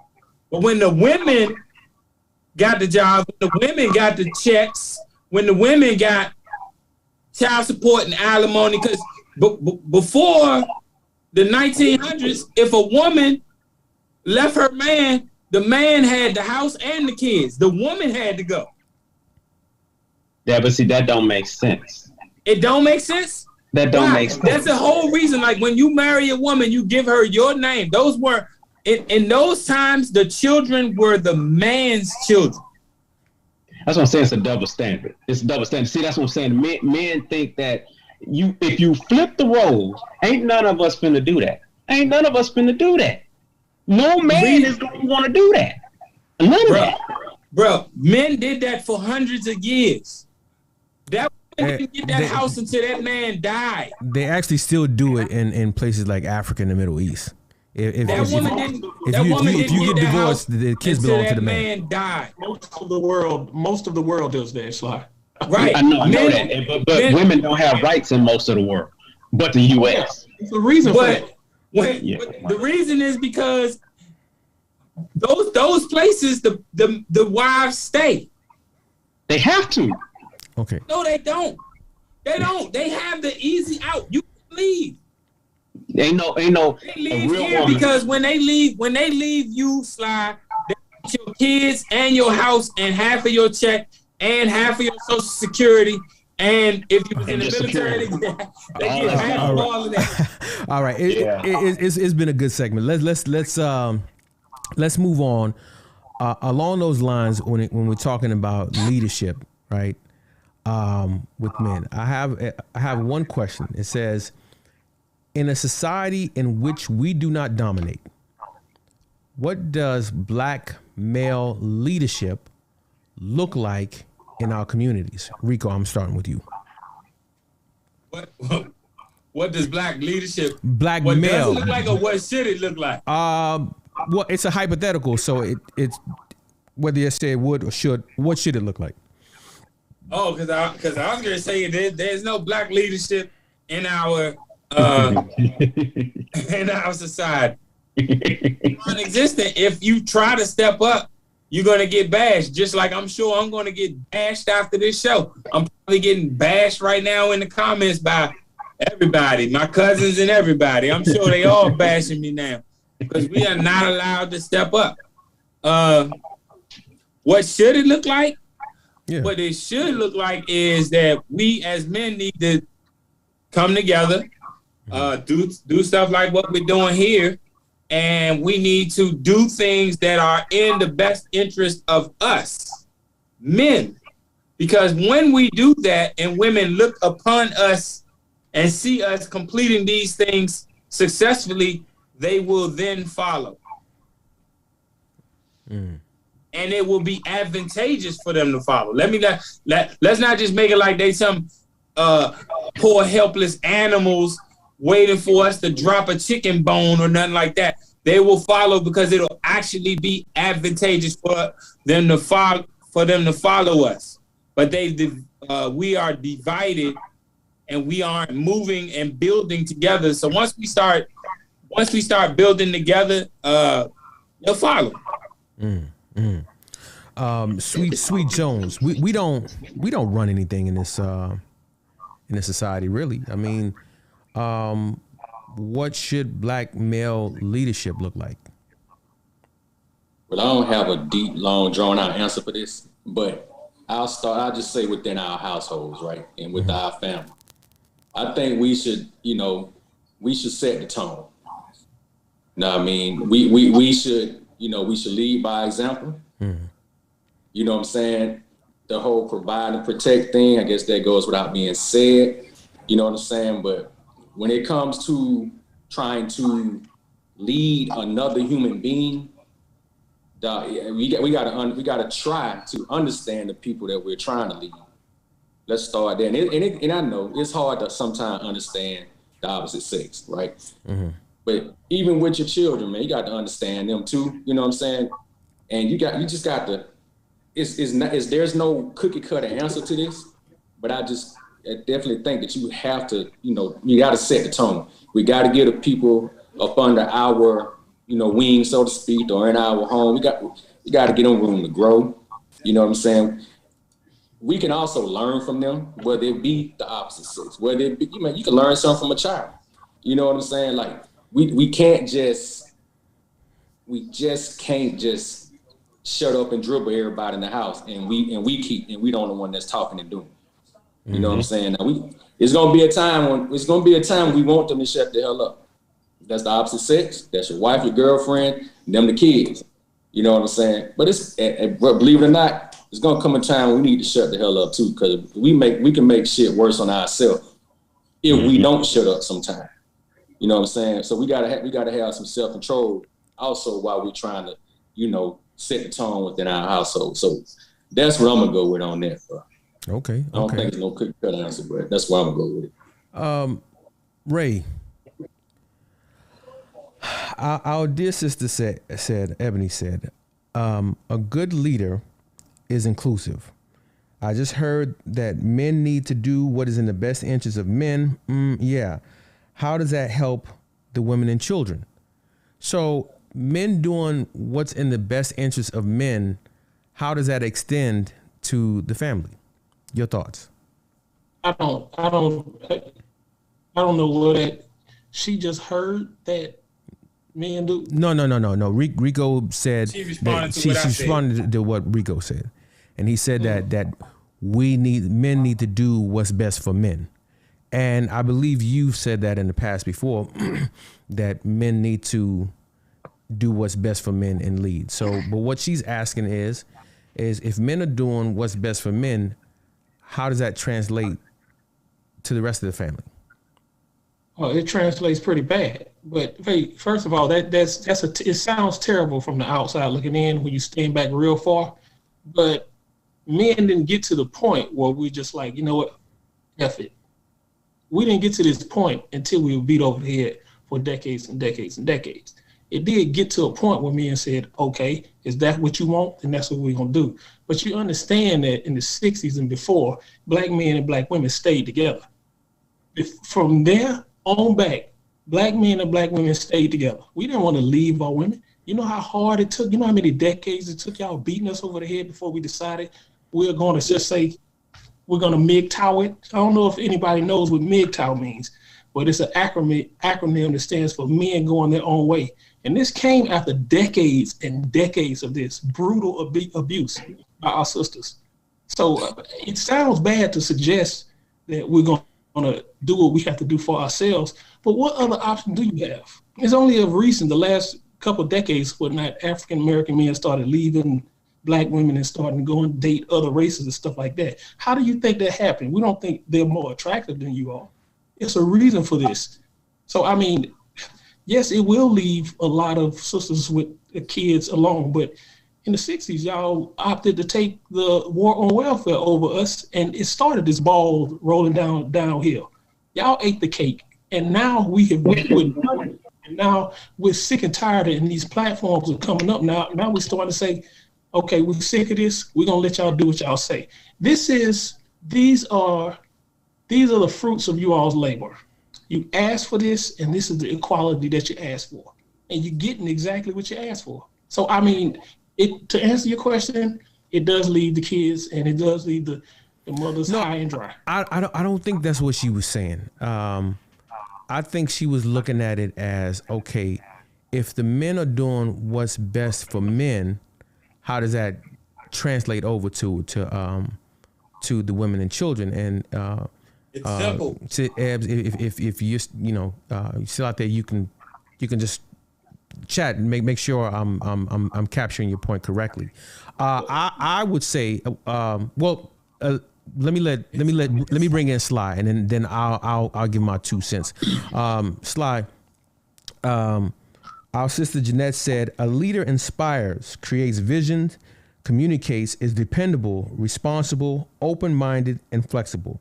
Some black men offer these qualities, the qualities of a true leader. It's a rarity, though. Yeah. Where'd she read that definition from? That's what. Yeah, you know what's crazy? What's crazy is that's exactly where I was going. I don't know where, but that's true. I don't know what, like you said, Rico, I don't know, maybe there's a definition somewhere out there, but that's true. And with all that being said, because nobody is actually wrong here. Nobody. Everybody just have a different opinion on how to say it. And maybe, for some people who are not direct, they don't like the way that it's being said. But, there's like, let's say Ray and Rico, y'all being very direct, and they don't like to hear it that way, but it still is the truth.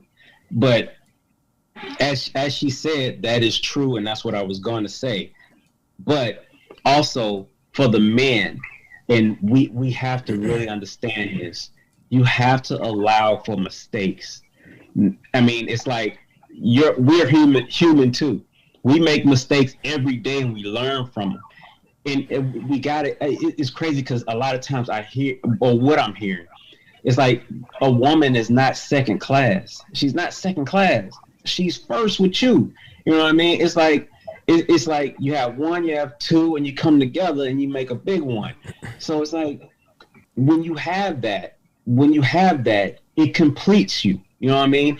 And for some people, like I say, hurt people. And like what Ray was saying, it's true. Men have been beat over the head for years. We tired of it, right? Now we like, no, I'm gonna do what I want to do when I want to do it. I'm gonna say what I want to say when I want to say it. Okay, but sometimes words do cut hard like a knife, right? And it can really hurt people. They say words don't hurt people, but no, words can't hurt people, you know, and because people have feelings and it really can hurt. So it's like, we can't, it's kind of like how Tupac was saying, we can't have a race of babies that hate the ladies. You know what I'm saying? We can't have that. We have to turn that around. It starts with us. You know what I'm saying? Because I got kids. I got all boys. You know what I mean? I teach them, you don't have to take this from a woman, but sometimes you got to compromise. You know what I mean? Everything you say ain't right. You know what I'm saying? You got to learn too. And just like Sweet Jones was saying, man, like, you can learn from anybody. Like, I learn from kids. I learned from what dogs be doing. It's like you got to have an open mind. You got to be open-minded. You can't just have a closed mind and go straight down the street when the street is going in circles and uphill, downhill, and around. You got to have an open mind, and you got to listen to other people, man. Like I heard, matter of fact, I heard this dude on TikTok. He was like, he asked this guy, Caucasian guy. He said, "Hey, man, do you believe you're white?" He's like, "No." He said, "What color? What's your nationality?" He said, "I believe I'm white." He's like, "No, do you believe you're white?" He's like, "Yeah, I believe I'm white." He's like, "Well, if you believe that you're white, I mean, if you know you're white, you can't believe that you're white. To believe, you got to have faith, and it's got to be something that you don't know. That's the only way you can believe it, is if you don't know, right? So if you know you're white, you're white. But if you believe that you're white, then you're saying that you don't know. So you have to have faith and believe that you're white." So it's like, I mean, women, yeah, do they give us problems? Yes.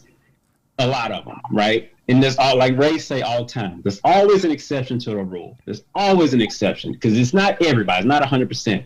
But do men give women problems? Man, hell yeah. We give women problems. There's not a man on this panel that wouldn't want a second one. You know what I'm saying? Like, not saying to marry, just saying like to have fun with. Hey, there's not one, because it's in our DNA. You know what I'm saying? It's in our DNA. Like, we want to conquer. You know what I'm saying?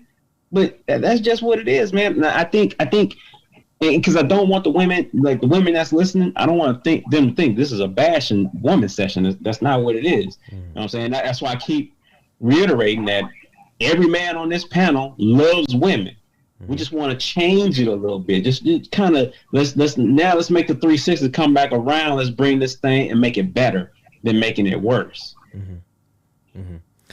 I agree. Hold on. I'm gonna because I want to get through. We still have a few more questions, and I'm trying to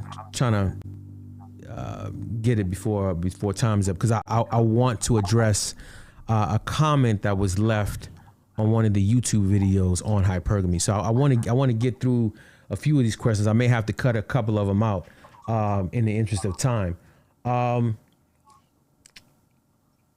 This question: why do black men blame everyone but themselves for the destruction of the black family, when y'all on the panel, y'all are the ones that leave?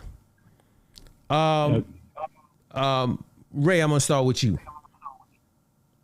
Okay, the last thing that I heard you say was y'all are the ones that leave. Yeah.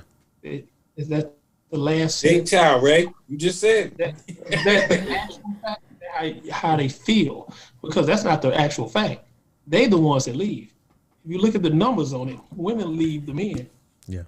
They're the ones that destroy the family. They leave the family. See, before just recently, the last few years, they were able to just spur out anything that they wanted to say, and nobody would challenge them. But now men are starting to say, no, that's actually not the truth. Women leave men. When it comes to divorce, women leave men at a plus 80% rate. They just leave.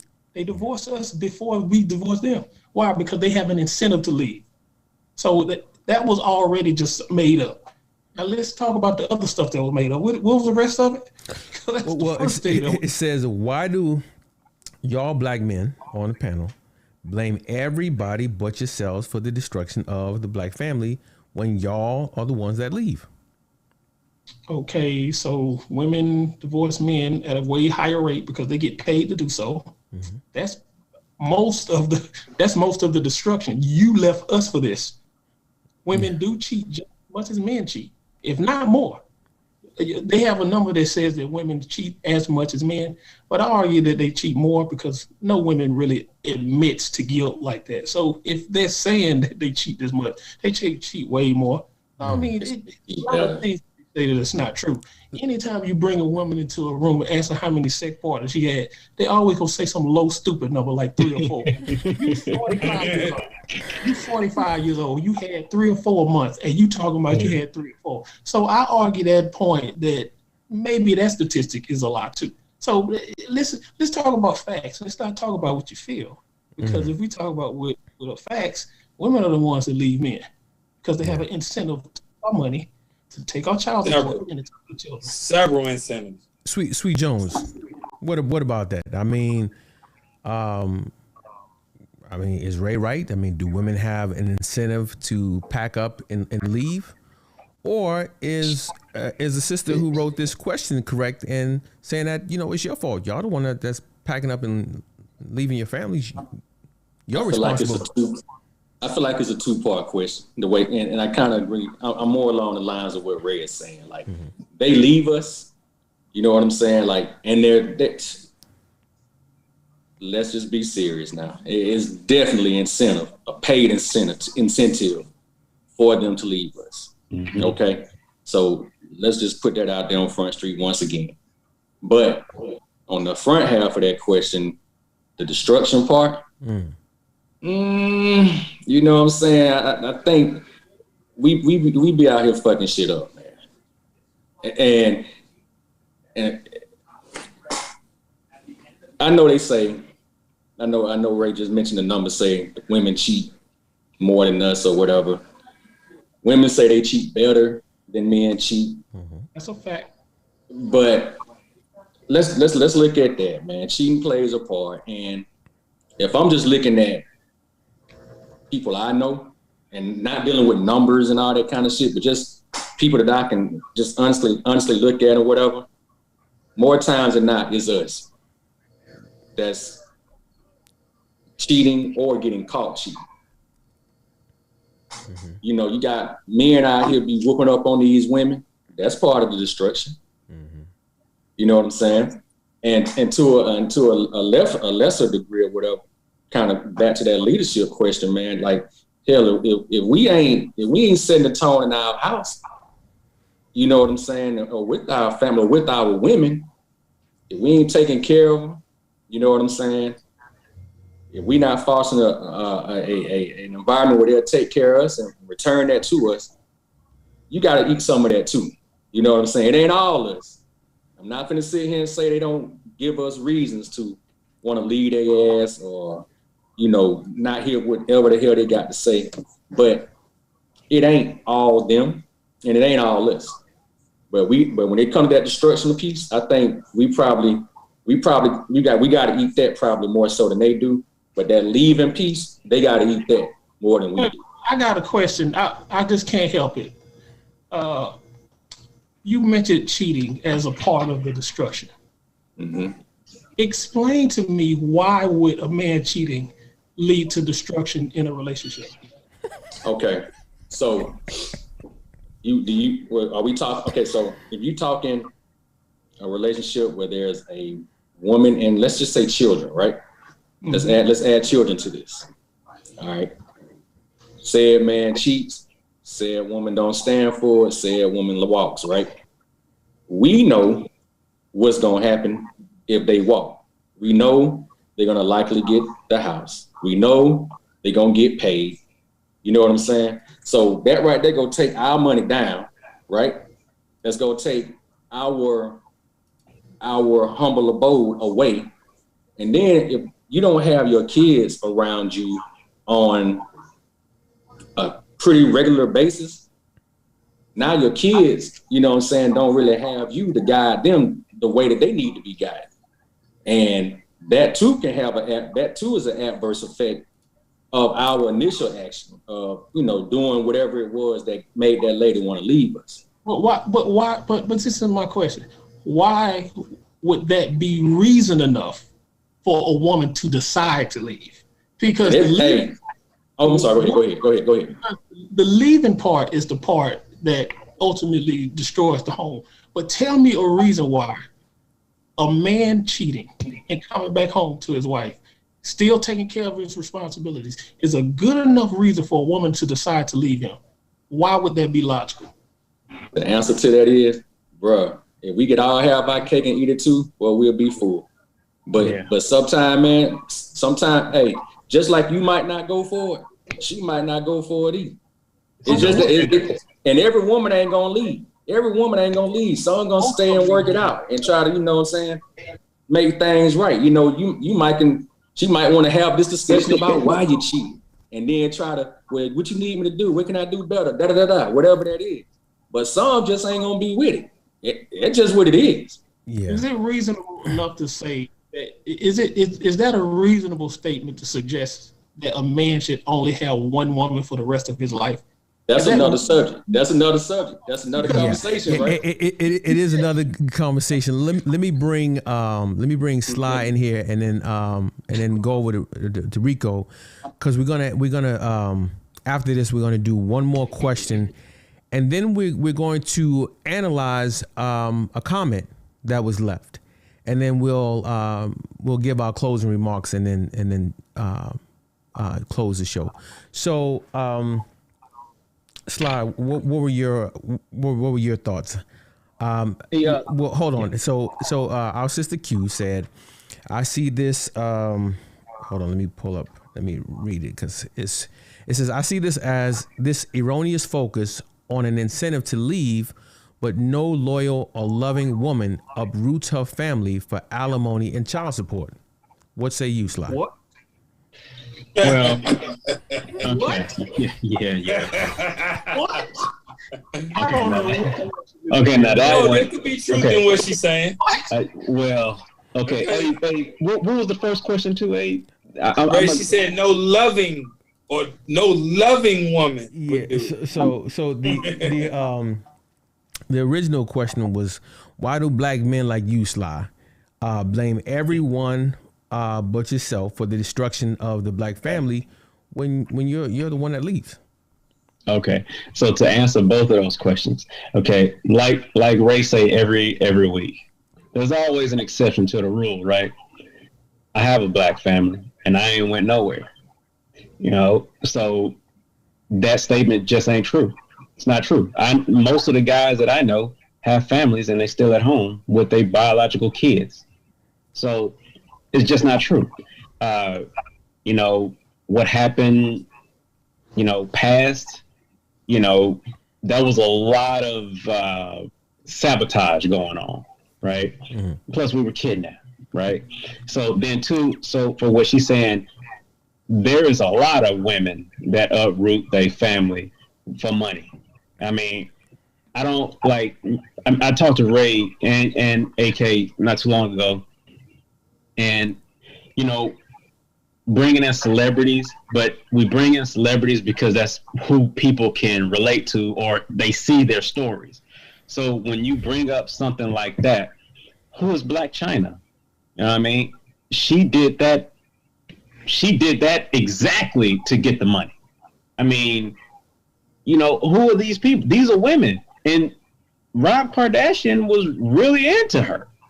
He would have gave her everything. But she didn't want him because he was weak. So she got with him, she got pregnant, she got his money and bounced.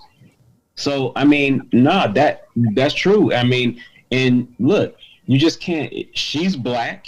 He's Armenian, I think. Yeah, he's Armenian. But it's the same thing. So it's like, you know, I mean, some women are just like men.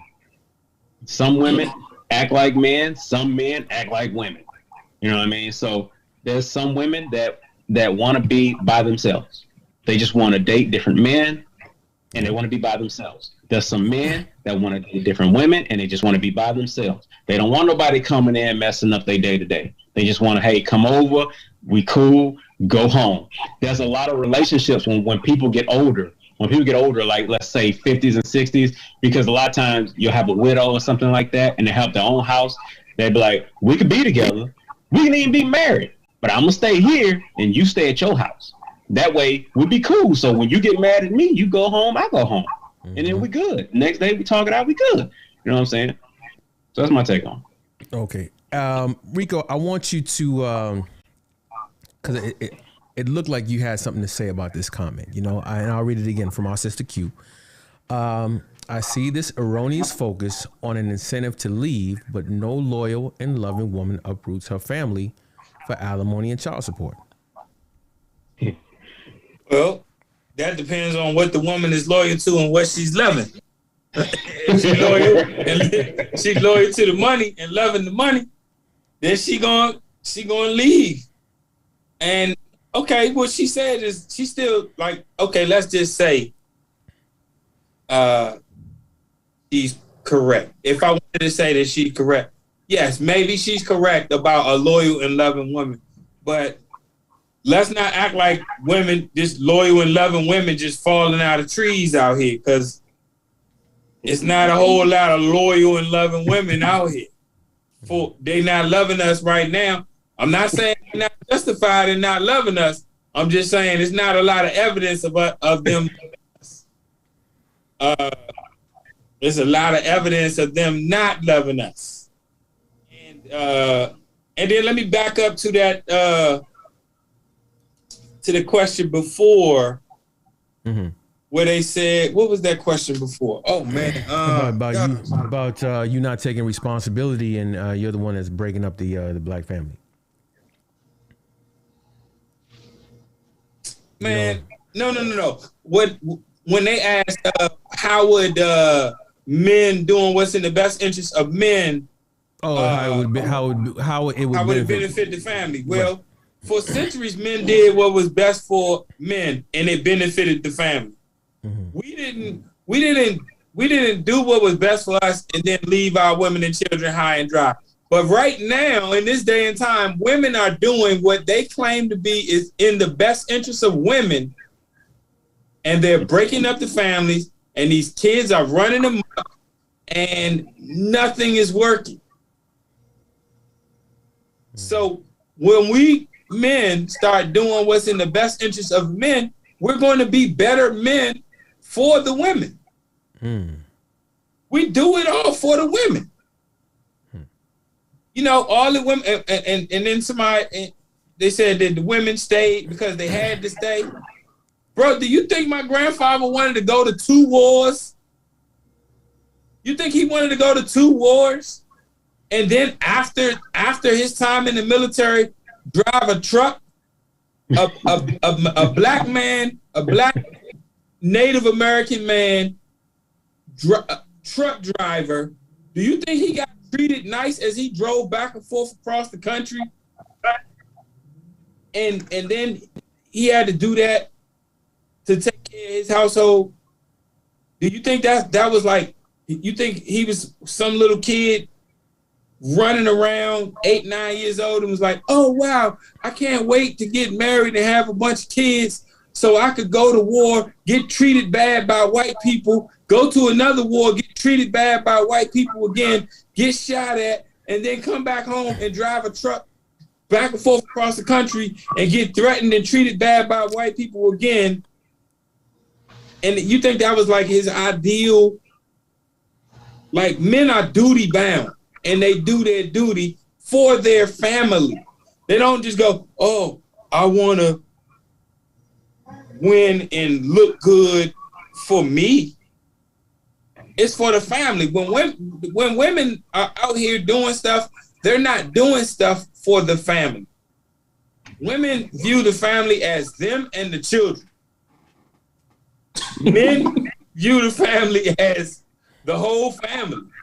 And so that's how men doing what's in the best interest of men benefits the women and the children, because we've never left them hanging. If you make a man a millionaire, he's going to make a woman a millionaire and children millionaires. You make a woman a millionaire, she's just going to be a millionaire. Yep. That's it. Facts. I mean, you better get your own. Yeah, I got it for them. And then these women who don't want to follow, they don't want to follow a man. They want to have something to say. They ain't got nothing to say when they board them planes. I bet you they wouldn't want to. Ladies and gentlemen, this is your captain speaking. I was going to take off, but maybe I should talk to the women and see what they want me to do. They ain't trying to hear that.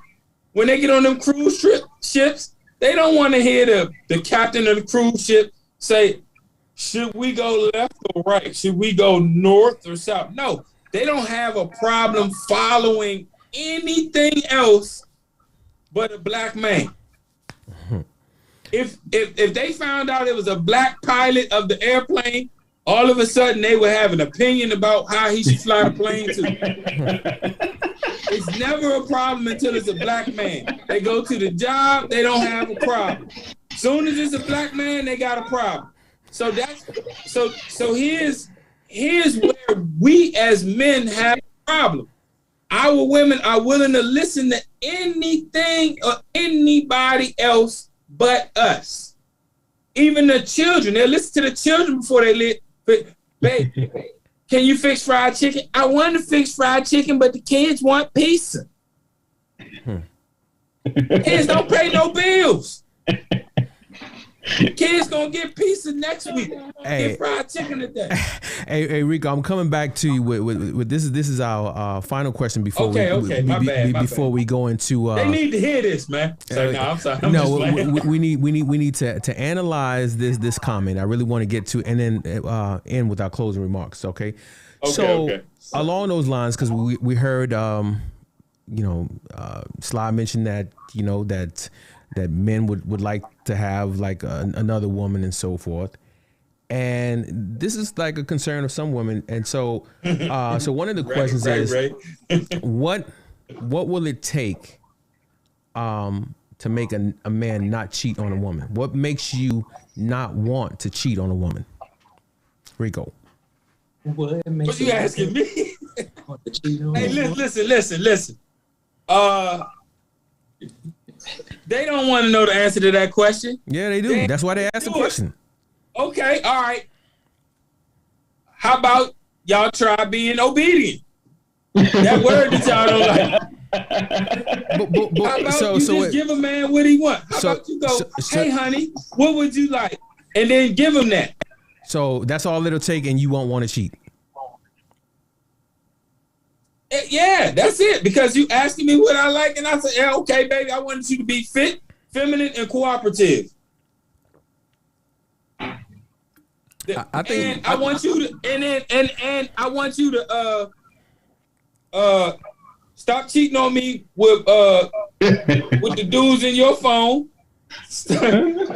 Stop cheating on me with your ex-high school boyfriend. Look here, I'm gonna go right here on live, bro. Hey, if your woman talk to me on a regular basis, she cheating on you, though. Hypothetically speaking. Hypothetically speaking. If your woman talking to me on a regular basis, you one sentence from pissing her off enough for her to slide over Rico house. I'm just telling you right now, straight up. Allegedly. Allegedly. If your woman is calling me her brother or her cousin and you don't see me at the family functions, yeah, buddy. You need allegedly. Some people gonna be mad at me today. Hey, Sweet Jones. Hey, what is it gonna take to make? I'm not just gonna make this personalize it, but what is it gonna take for men to not want to cheat on their women? Man, this is really short and sweet for me. Mm-hmm. Number one, I'm gonna speak to the point that it's hard, right? It's hard to undo many years of trying to amass as many women as you can. You know what I'm saying? Trying to conquer as many women as you can, having a harem of chicks or whatever. It's hard to undo all that shit. It really is. But I do think if it's possible, that's an if, because it's hard. But if that's even possible, I think the one thing we could do is to just imagine our wife or girlfriend or whatever just look at them and see, and just ask yourself how. Just imagine her being hurt, finding out about this shit, right? And if you see, like, to see somebody that you are around on a daily basis, or somebody that supposedly means so much to you, I'm not here to say that. It's gonna sound contradicting, but I'm not here to say that if you cheat or whatever, that means that you don't feel all those things. But what I am saying is, just think about if she knew, and how she would respond to that, and how you would just break her all the way down, and just, that's probably where I would say we could start. But that's some hard ass. That is hard though. It's hard. Yeah. It's hard to undo many years of chasing women and trying to, stay locked in with one. It's fucking hard. But just think about it. Just think about the hurt you'll cause. So if it means something to you, you wouldn't want her to feel it. So I mean, sweet. I'm hold on, Ray. I'm segue quickly, slide over to you. But it sounds like you're saying a lot of some of the same things that Ray said earlier. It's like growing up in church, and it's like being conditioned. Your mind has been conditioned for all those years that it's difficult to turn it off. Like, I mean, if you're biologically wired to copulate with as many women, and culturally speaking, you've been out there, trying to get as many girls macking, then it's difficult. Like, how long? I mean, just real quick before I transition over to Ray, how long do you think it'll take once you get married to break out of that? Every person gonna be different. You really don't know. You know what I'm saying? You just living in it. You know what I'm saying? You just never really know. But yes, like he was saying earlier, if women are honest with themselves, they know that's how the game go. They know we came up trying to get as many of them as we could. A lot of us trying to get as many of them as we could, and they were trying to keep as many of us off of them as they could. They know those were the rules. You know what I'm saying? So so you grow up and you grow older and you mature and stuff like that. It doesn't mean that shit is just a switch you can just, you know what I'm saying? You just can't. It take work, bro. It take work and it take discipline. That's all I'm trying to say, man. It's hard. It's fucking hard. But if you just look at that old lady of yours, man, and be like, damn, I can't see her. It hurt me to see her looking like that. I just think that's a good place to start. I don't have the answer to that question in, a definite answer, but that's where I would say you start.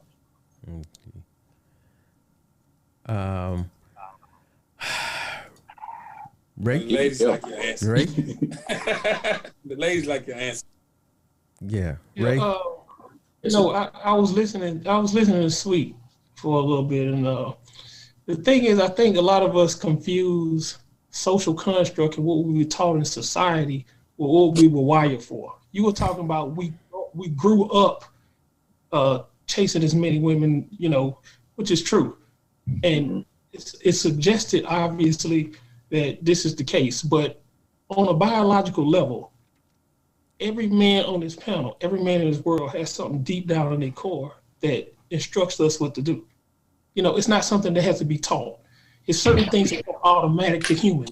Like when a woman has a child, usually when a woman has a child, something changes how she thinks. Automatically, she's in love with this child. She didn't have to be taught this. This is something that biology put in her so that we could survive. The same thing goes for men. You weren't taught to chase women. One morning I woke up and breasts, I was looking at them like, wow, I went from 10 not tripping on girls to 11 going, I need them now. That wasn't something. I was taught to chase women. Well, I'm saying, okay, and what I'm saying is these things this comes later. You know what I'm saying? That's what I'm saying. These are not things that you are put into your mind. We are biologically wired to do these things. So to suggest that we actually, on a social level, we're taught to not do these things because it's going to hurt a woman. That's socially speaking. Listen to what I'm saying. On the social level, it's don't cheat on your girl. Treat her good. Don't, you know what I mean? You hear this a lot on movies, all these R&B songs. Good. These things you taught socially. Let me go get my charge. Okay. Go ahead. on a natural level, we got something deep down in us that makes us do it. It's a reason why all men pursue lots of women. It's because this is deep down. So I don't believe it's realistic to suggest to a man that he should have one woman or to sleep with one woman, because we can have one main girl and have 50 other girls and come back home to our main. We're not built like women are. There's no emotional attachment when it comes to sex for us. We can have sex and completely detach right away. All this other stuff that we talking, those are all social constructs that we talk about. Don't cheat on your woman. Those are things that some white guy came up with. A white man came up with not monogamy. We weren't doing that crap. No, men were not doing monogamy until some white man in Europe came up with that crap. We don't do that. That's just not. They don't even follow that. This is what I'm saying. It's not realistic to believe that a man can. And to answer your question, Abe, the only way that I could possibly think about being faithful to a woman, if she was going to get women, bringing them to the house with us, and we were all doing it together. And that would only slow me down. Would only slow me down. I mean, you say this, and I don't want to take the show in a different direction, but you're admitting that you're a polyamorous person. It's just another word for us having sex with a lot of women. If you want to call it polyamorous, by all means. I just like to have sex with women because I'm a man that likes to have sex with multiple women, and most men are like that. We actually have to be taught, and that has to be beat into us to just talk to one woman. You see how most guys are afraid to just be hunted with their women because we were taught that was wrong. You go to other countries, they don't do that because they weren't taught that. But no matter what you were taught, it doesn't undo your wiring. It doesn't change that you still want multiple women. It don't change it. Yeah. Let me bring Sly in here, and then we'll try to analyze this comment real quick, and then we'll go to closing comments. Sly, what do you think it's going to take to make men not want to cheat on women? So I'm on the same side as Sweet Jones, and Lil Ray has a good point too. Rico has a good point as well. I think loyalty, understanding, and time, right? So you can't really expect a 25-year-old to be loyal. I mean, he'll try it, but it's going to be really tough. Yeah, I mean, it's because it's really, really hard. But now, can somebody do it? Yes. You know what I mean? Some people can be disciplined. You know what I mean? Some, just like you got guys out here that's super disciplined and go straight for what their goals, like bodybuilders and stuff like that. They stand on that straight and narrow and they going for it. So can it happen? Yeah. You know, and then like, but I'm with Sweet Jones, like when you actually love somebody. Now, and when you say love, when I say love, I mean love in the real sense of the word, not just saying I love you and let it go. When you love something and you protect it and you do everything you can not to see what that person that you love get hurt, it's real hard because you can even be in a situation and you can be like, man, I want to do it, and you about to do it, and you're like, you know what? Nah, because, you know what I'm saying, if my girl find out, that's going to crush her. And what hurts her hurts me. And what hurts her hurts my kids. That also hurts me. You know, so it's like at some point you grow up, right? Now, being a man is not easy. You know what I'm saying? Being a stand-up guy is not easy because a lot of us can be way loyal to our homeboys than we are to our woman. You know what I mean? So, but yes, we are wired to have sex with multiple women. But when you find that woman that you can trust, that you can go to sleep with both eyes closed and know she got your back, she bringing money home, y'all are doing things together, you can, and trust is a really big factor. You know what I mean? If a educated man, more than likely, will not mess that up or won't try to mess it up. Now, you know, like I said, like Ray always say, there's always an exception to the rule, right? You got a man that won't mess it up. Like, man, I ain't messing this up for nothing. That would be like TD Jakes going to have sex with one of these girls, because I'm sure there's millions of want him right now. He has. If he, so just think of the discipline. Did he have a thing that came out? Hold on. Go ahead, finish slide. But just think, like right now. Well, I'm saying right now, like if he does something past, it is. But right now, man, that's a lot of discipline, and you know, because I'm sure there's girls throwing themselves, especially in the church. Hey, man, they probably sitting in the pew with their legs open, like, you know what I'm saying? That's tough. But, you know, when you love something and you say you love it, I mean, you know, that means no matter what happens, you can never fall out of love because you love it. Like, if I say, like, I love cheeseburgers, you know what I'm saying? There ain't nothing you can do. To stop me from eating them. I mean, or at least stop me from liking them. Like, I like chocolate. Ain't nothing you can do to stop me from liking chocolate. I don't care if you cheat on me. I don't care if Ray eat all the chocolate and ain't no more. I'm still gonna want some. You know what I'm saying? So there's nothing you can do that's gonna stop me from loving that stuff. So I mean, when I say love, I'm talking about the love in the whole sense of the word. I want to, because we're running short on time. I want to bring up a comment. Let me set up context for this for the response. So, we did a show a few weeks back, and on one of the segments, is hypergamy making women lonely, causing women to be single and lonely, right? Because, you know, we talked about how there's a high sex ratio. The hypergamy, just leveling up. Yeah.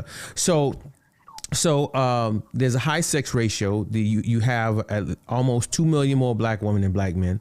And that's not even counting those black men who get caught up in the legal system. So there's a shortage of enough men for some of these women. And the pool gets narrower and narrower because these women, you know, they go to college, they have a great job, and they're saying to themselves that they don't want to date a man who has less education than them. So if they have a master's, they want a man who has a master's degree. They don't want a guy with just a bachelor's degree or an associate's. If they're making $100,000, they don't want a man making $80,000 or $70,000. So that's the context in which this response occurred. So let me pull this response up, right? And so I'll read it. So what it says is that income matters to maintain the lifestyle that the woman has created. We can't compare our definition of success to those millionaires that were named in this video. Millionaires' issues are not our issues. However, for us normal folks, a $20,000 income difference is a huge gap. If a woman enters into a commitment with a man and he moves into her home, she needs to know that he can maintain the household if something happens to her temporarily. Lastly, if a woman dates a man that isn't fiscally equal, the relationship becomes strained when the woman wants to do things that a guy can't afford, and he gets angry because he can't keep up. It's not about spending.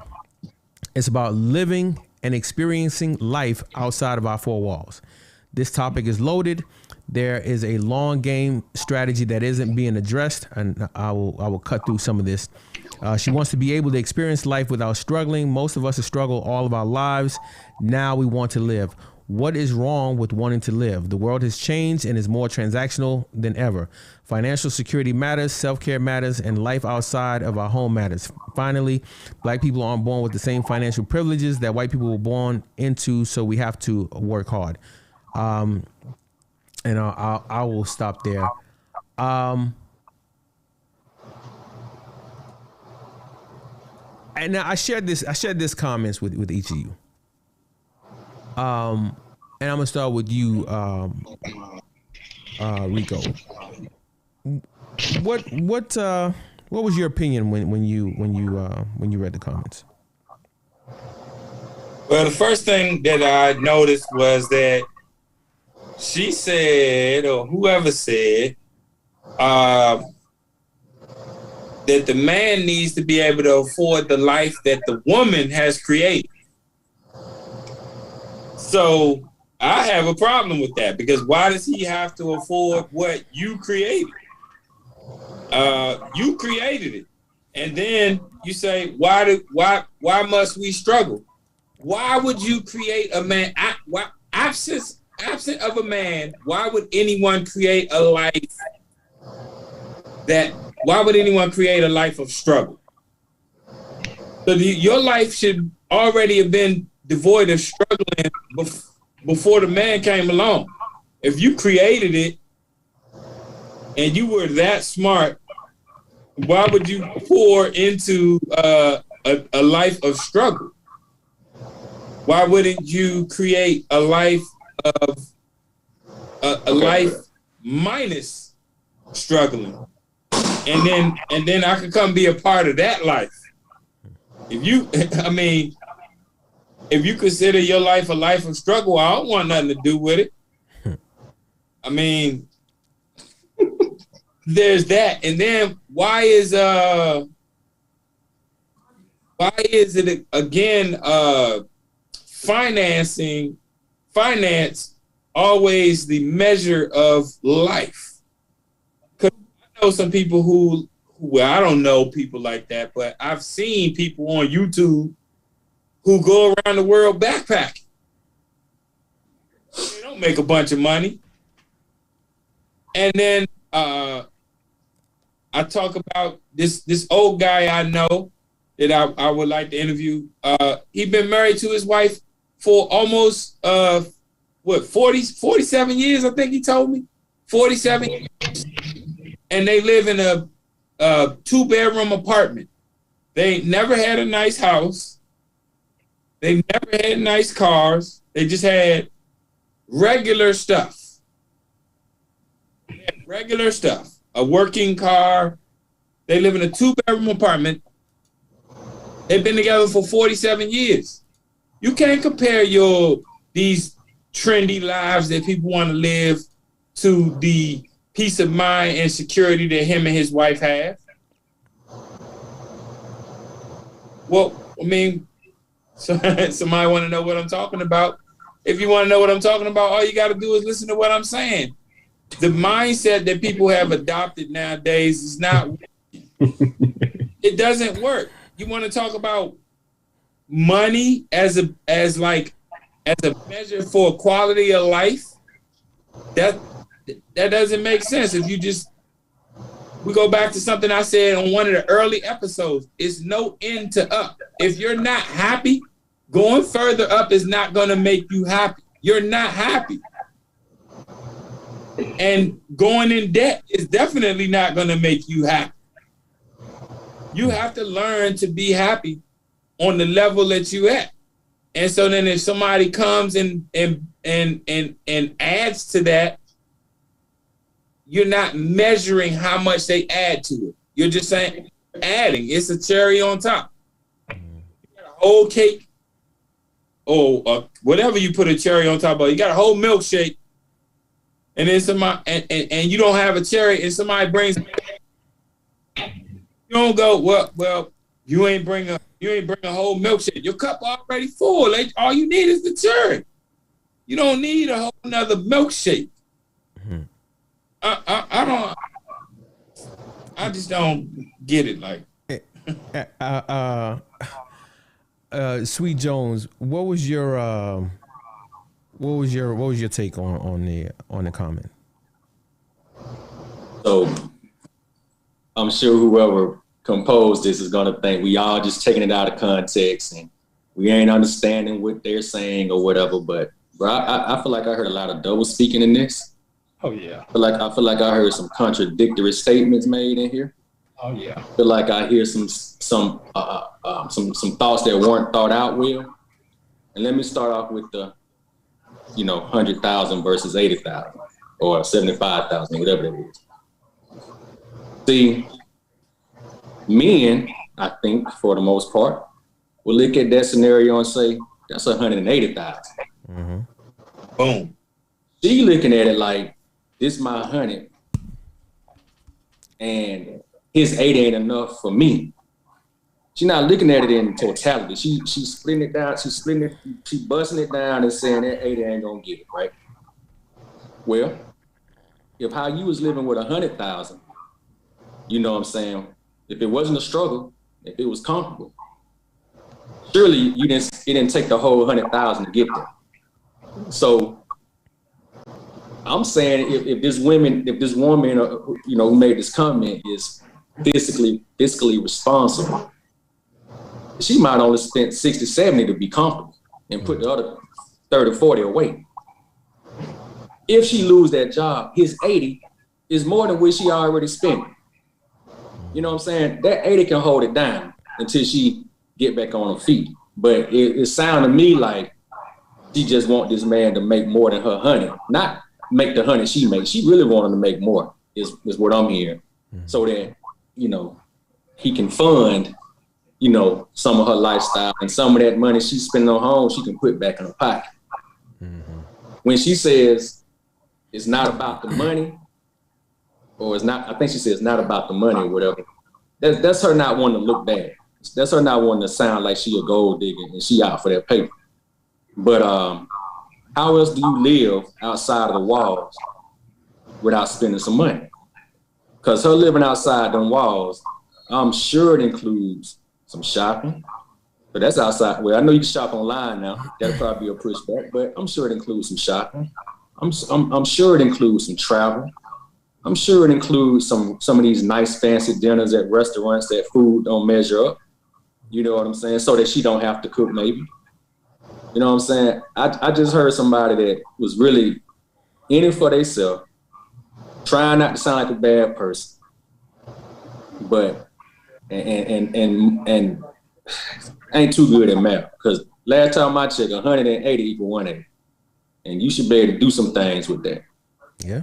And if you can't, you know, let's look at you. If you feel like you can't do something with 180, let's look at you. Let's not look at that man that making that 80. Yeah, I agree. Ray, your thoughts?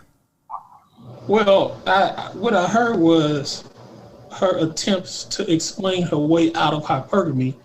She was simultaneously explaining that she was hypergamous. That's what it sounds like, because if I have a woman come to my house, I got my whole thing set up. My life is already set up. You think I'm worried about her 80,000? I'm not worried about her making 80,000 because my life is already set up. I'm already making my money and my bills are already being taken care of.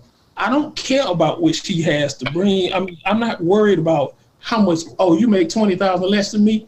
I've never heard a man say, I can't date her because she makes 20,000 less than me. A lot of men say, well, she has a job. We actually brag on women who have a job and make decent money. Oh, she got her own. She is actually gonna say he makes 20,000 less than me. So this only proves the whole theory of hypergamy and how they are, just like we're wired to have sex with a bunch of women, they're wired to be hypergamous. And she doesn't even see it. While she's trying to explain to you that she's the whole way out of hypergamy, it sounds like an argument against hypergamy. That's what it sounds like. Why she's attempting to do that? She's explaining that she needs to have a man that makes more money than her. She's telling you that she's hypergamous. While she's trying to tell you, the whole thing is a big giant contradiction. The whole entire thing, one sentence after another, she contradicts herself on the very next sentence. I think I saw her contradict herself twice in one sentence. Like these back-to-back contradictions. Like this proves a lot of my point when I say that men and women are wired for something. We're wired to do A, B, and C, and they wired to do D, E, and F. Because she doesn't even see what she said is proving the points that we were making. She don't even see it. It's just like we sit here and talk all this trash about being faithful and all this crap. You put a fine woman in front of you. Get a fine woman in front of all y'all talking about that. Just worried about her heart and all that stuff. Take a fine woman and throw them in front of you and let her try to get at you. Come on, bro. You're going to bite like a fish on a hook.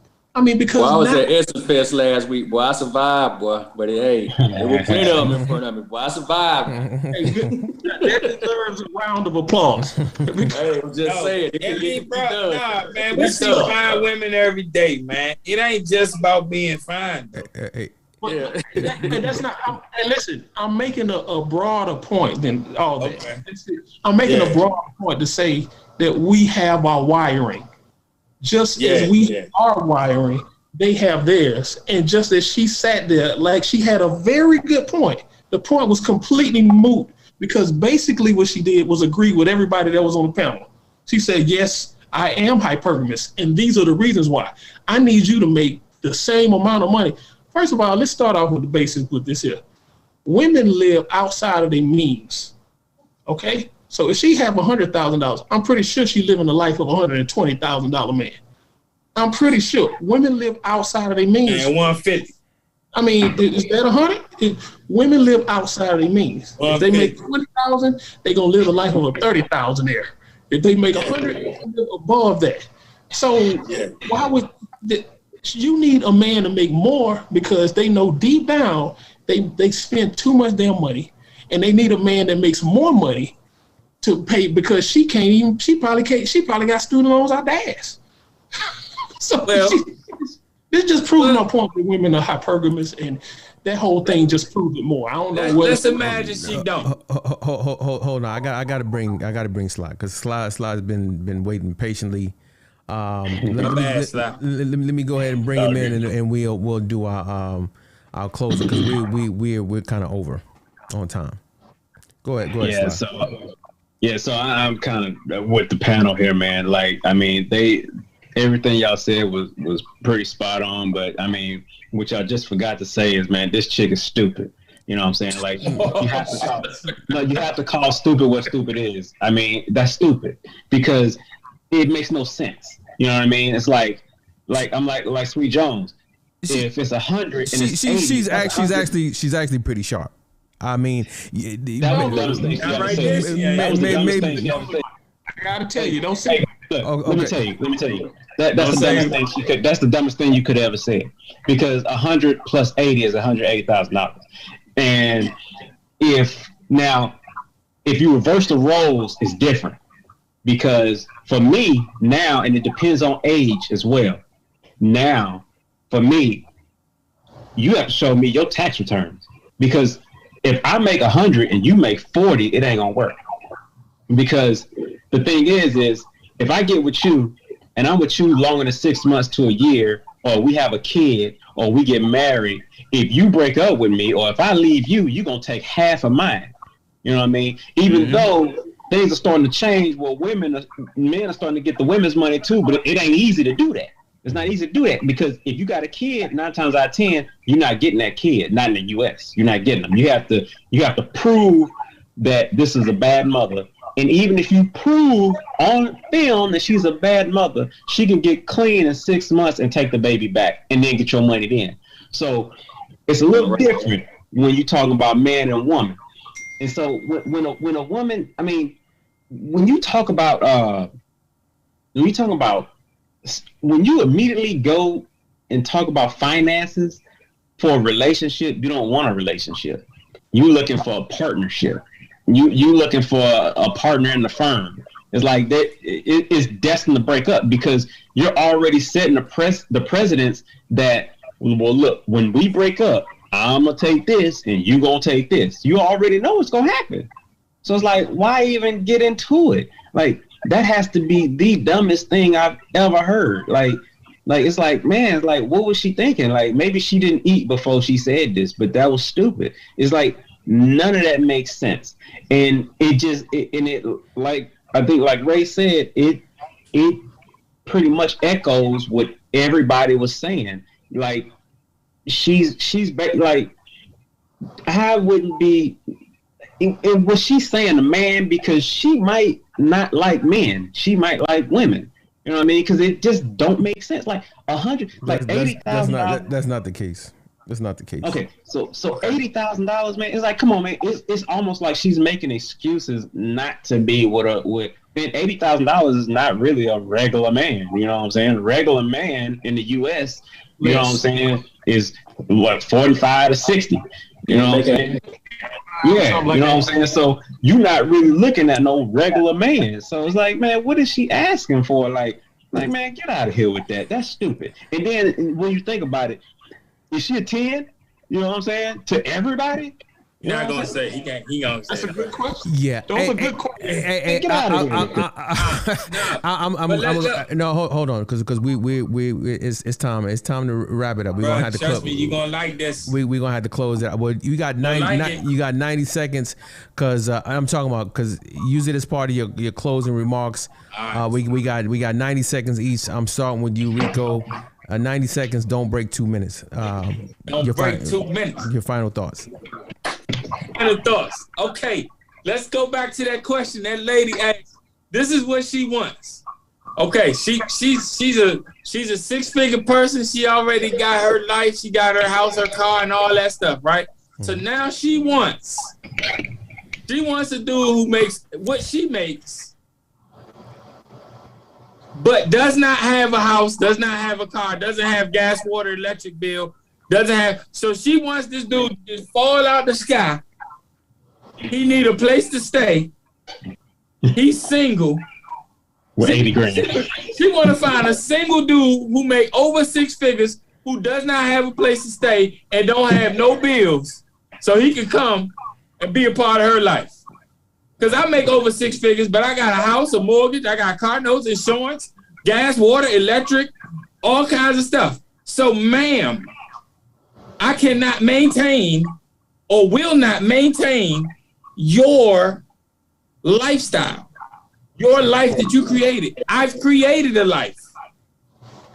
So you need the dude who works at Walmart who don't have a house and only makes $40,000 a year because he need a place to stay.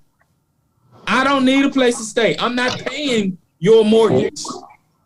So, you know, I don't know where you're going to find this dude who's just going to come and be a part of your life after he worked hard to be better than most of the men that you're going to encounter in this day and time.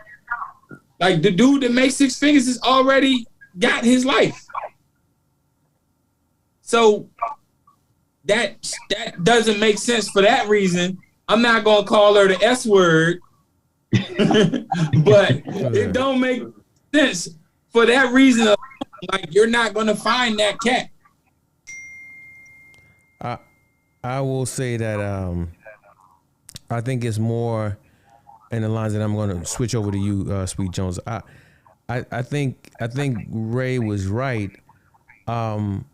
Maybe she didn't like the delivery, but she agreed with the tenets of hypergamy, because everything she said would indicate that she's hypergamous. She doesn't want somebody who makes less than her.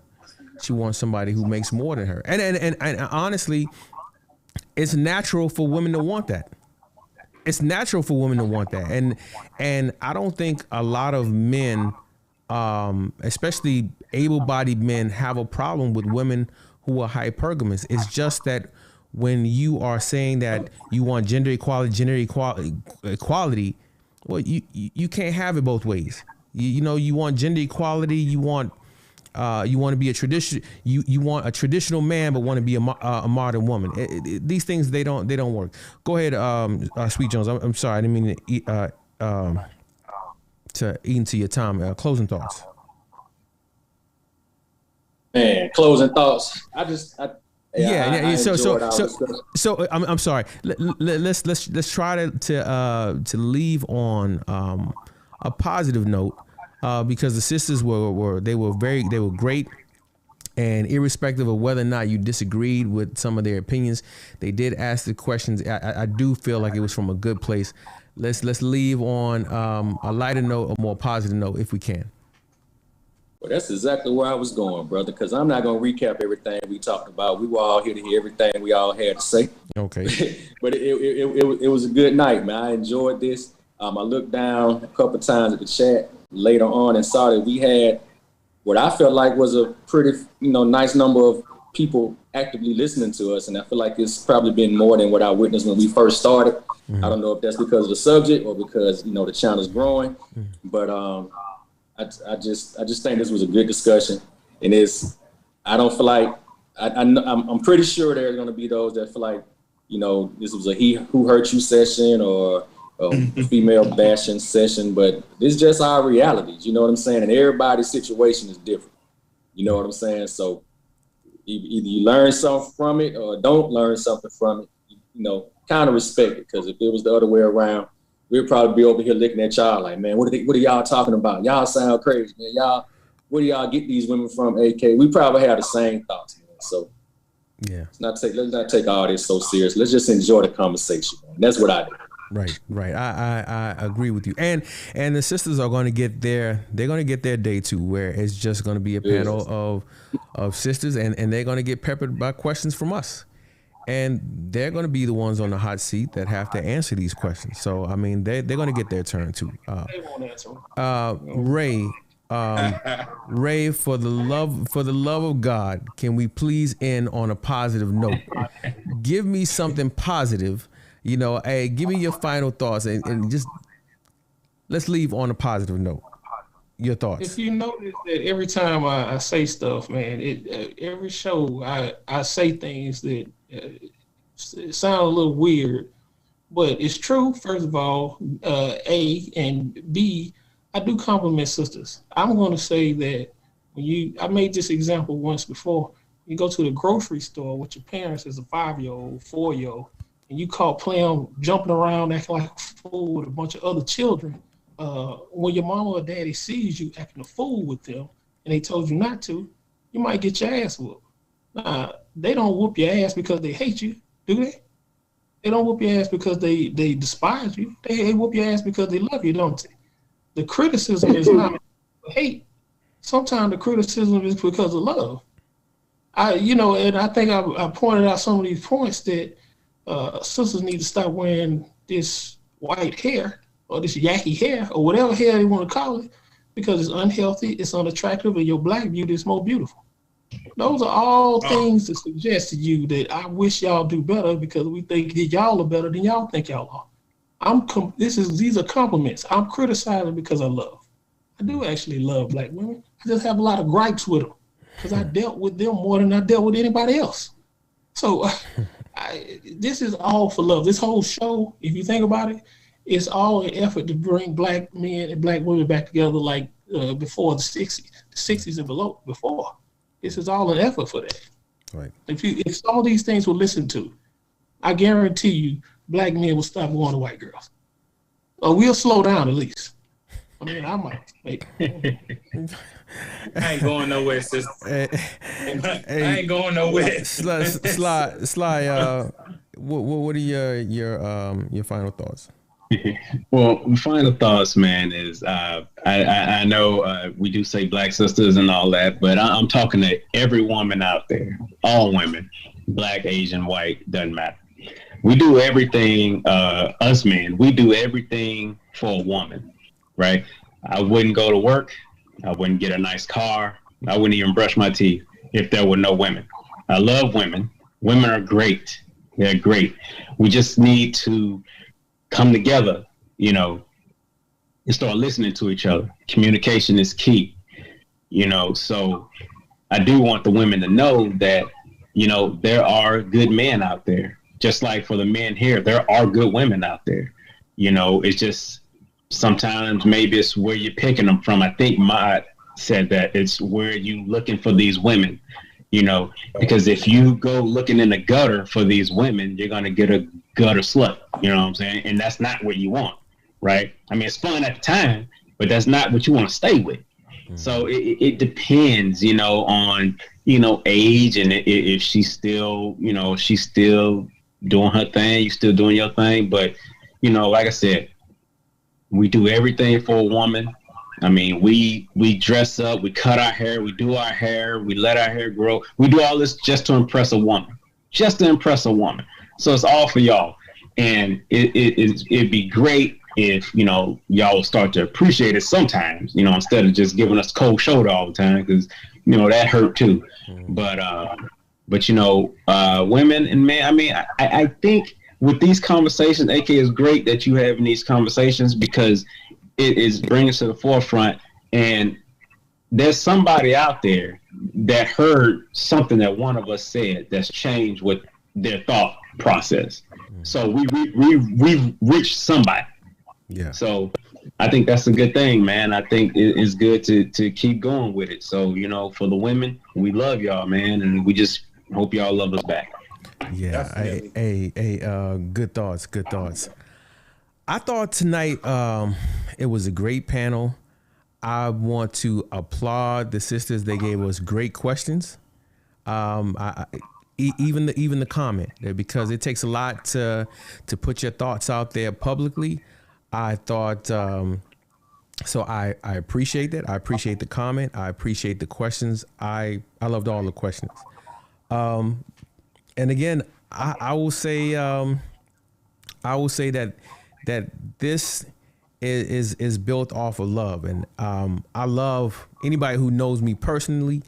You know that I love. I'm a big fan of communication. I was a communication major in college, and I love the dialogue back and forth between us. And like I said, I say it all the time. I said we often speak past each other instead of talking to each other. So I hope these dialogues can continue.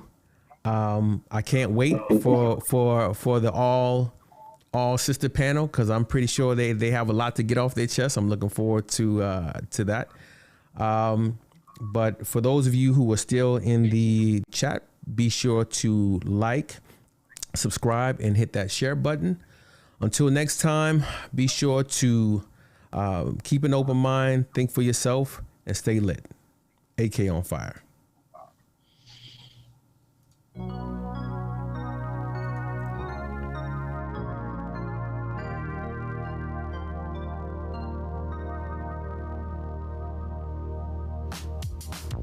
Babe, when I saw you for the first time, I knew we were destined to meet.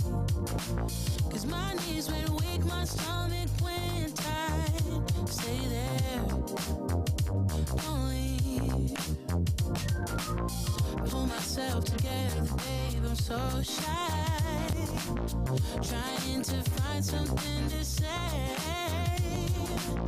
Whatever I say needs to be right to you. No way. Damn, I feel trapped, cause now you're everything I see. One look was all that it took. Then you left your mark on me. Now I got everything to lose, cause you're the only one I choose. Cause no one makes me feel the way you do.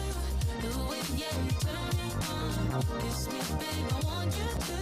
My lonely days are gonna go anywhere with you. I'll go anywhere with you. Let go of fear, make that move right now. Don't let this good thing pass you by. Give in to feelings hidden inside. Stay there, don't leave.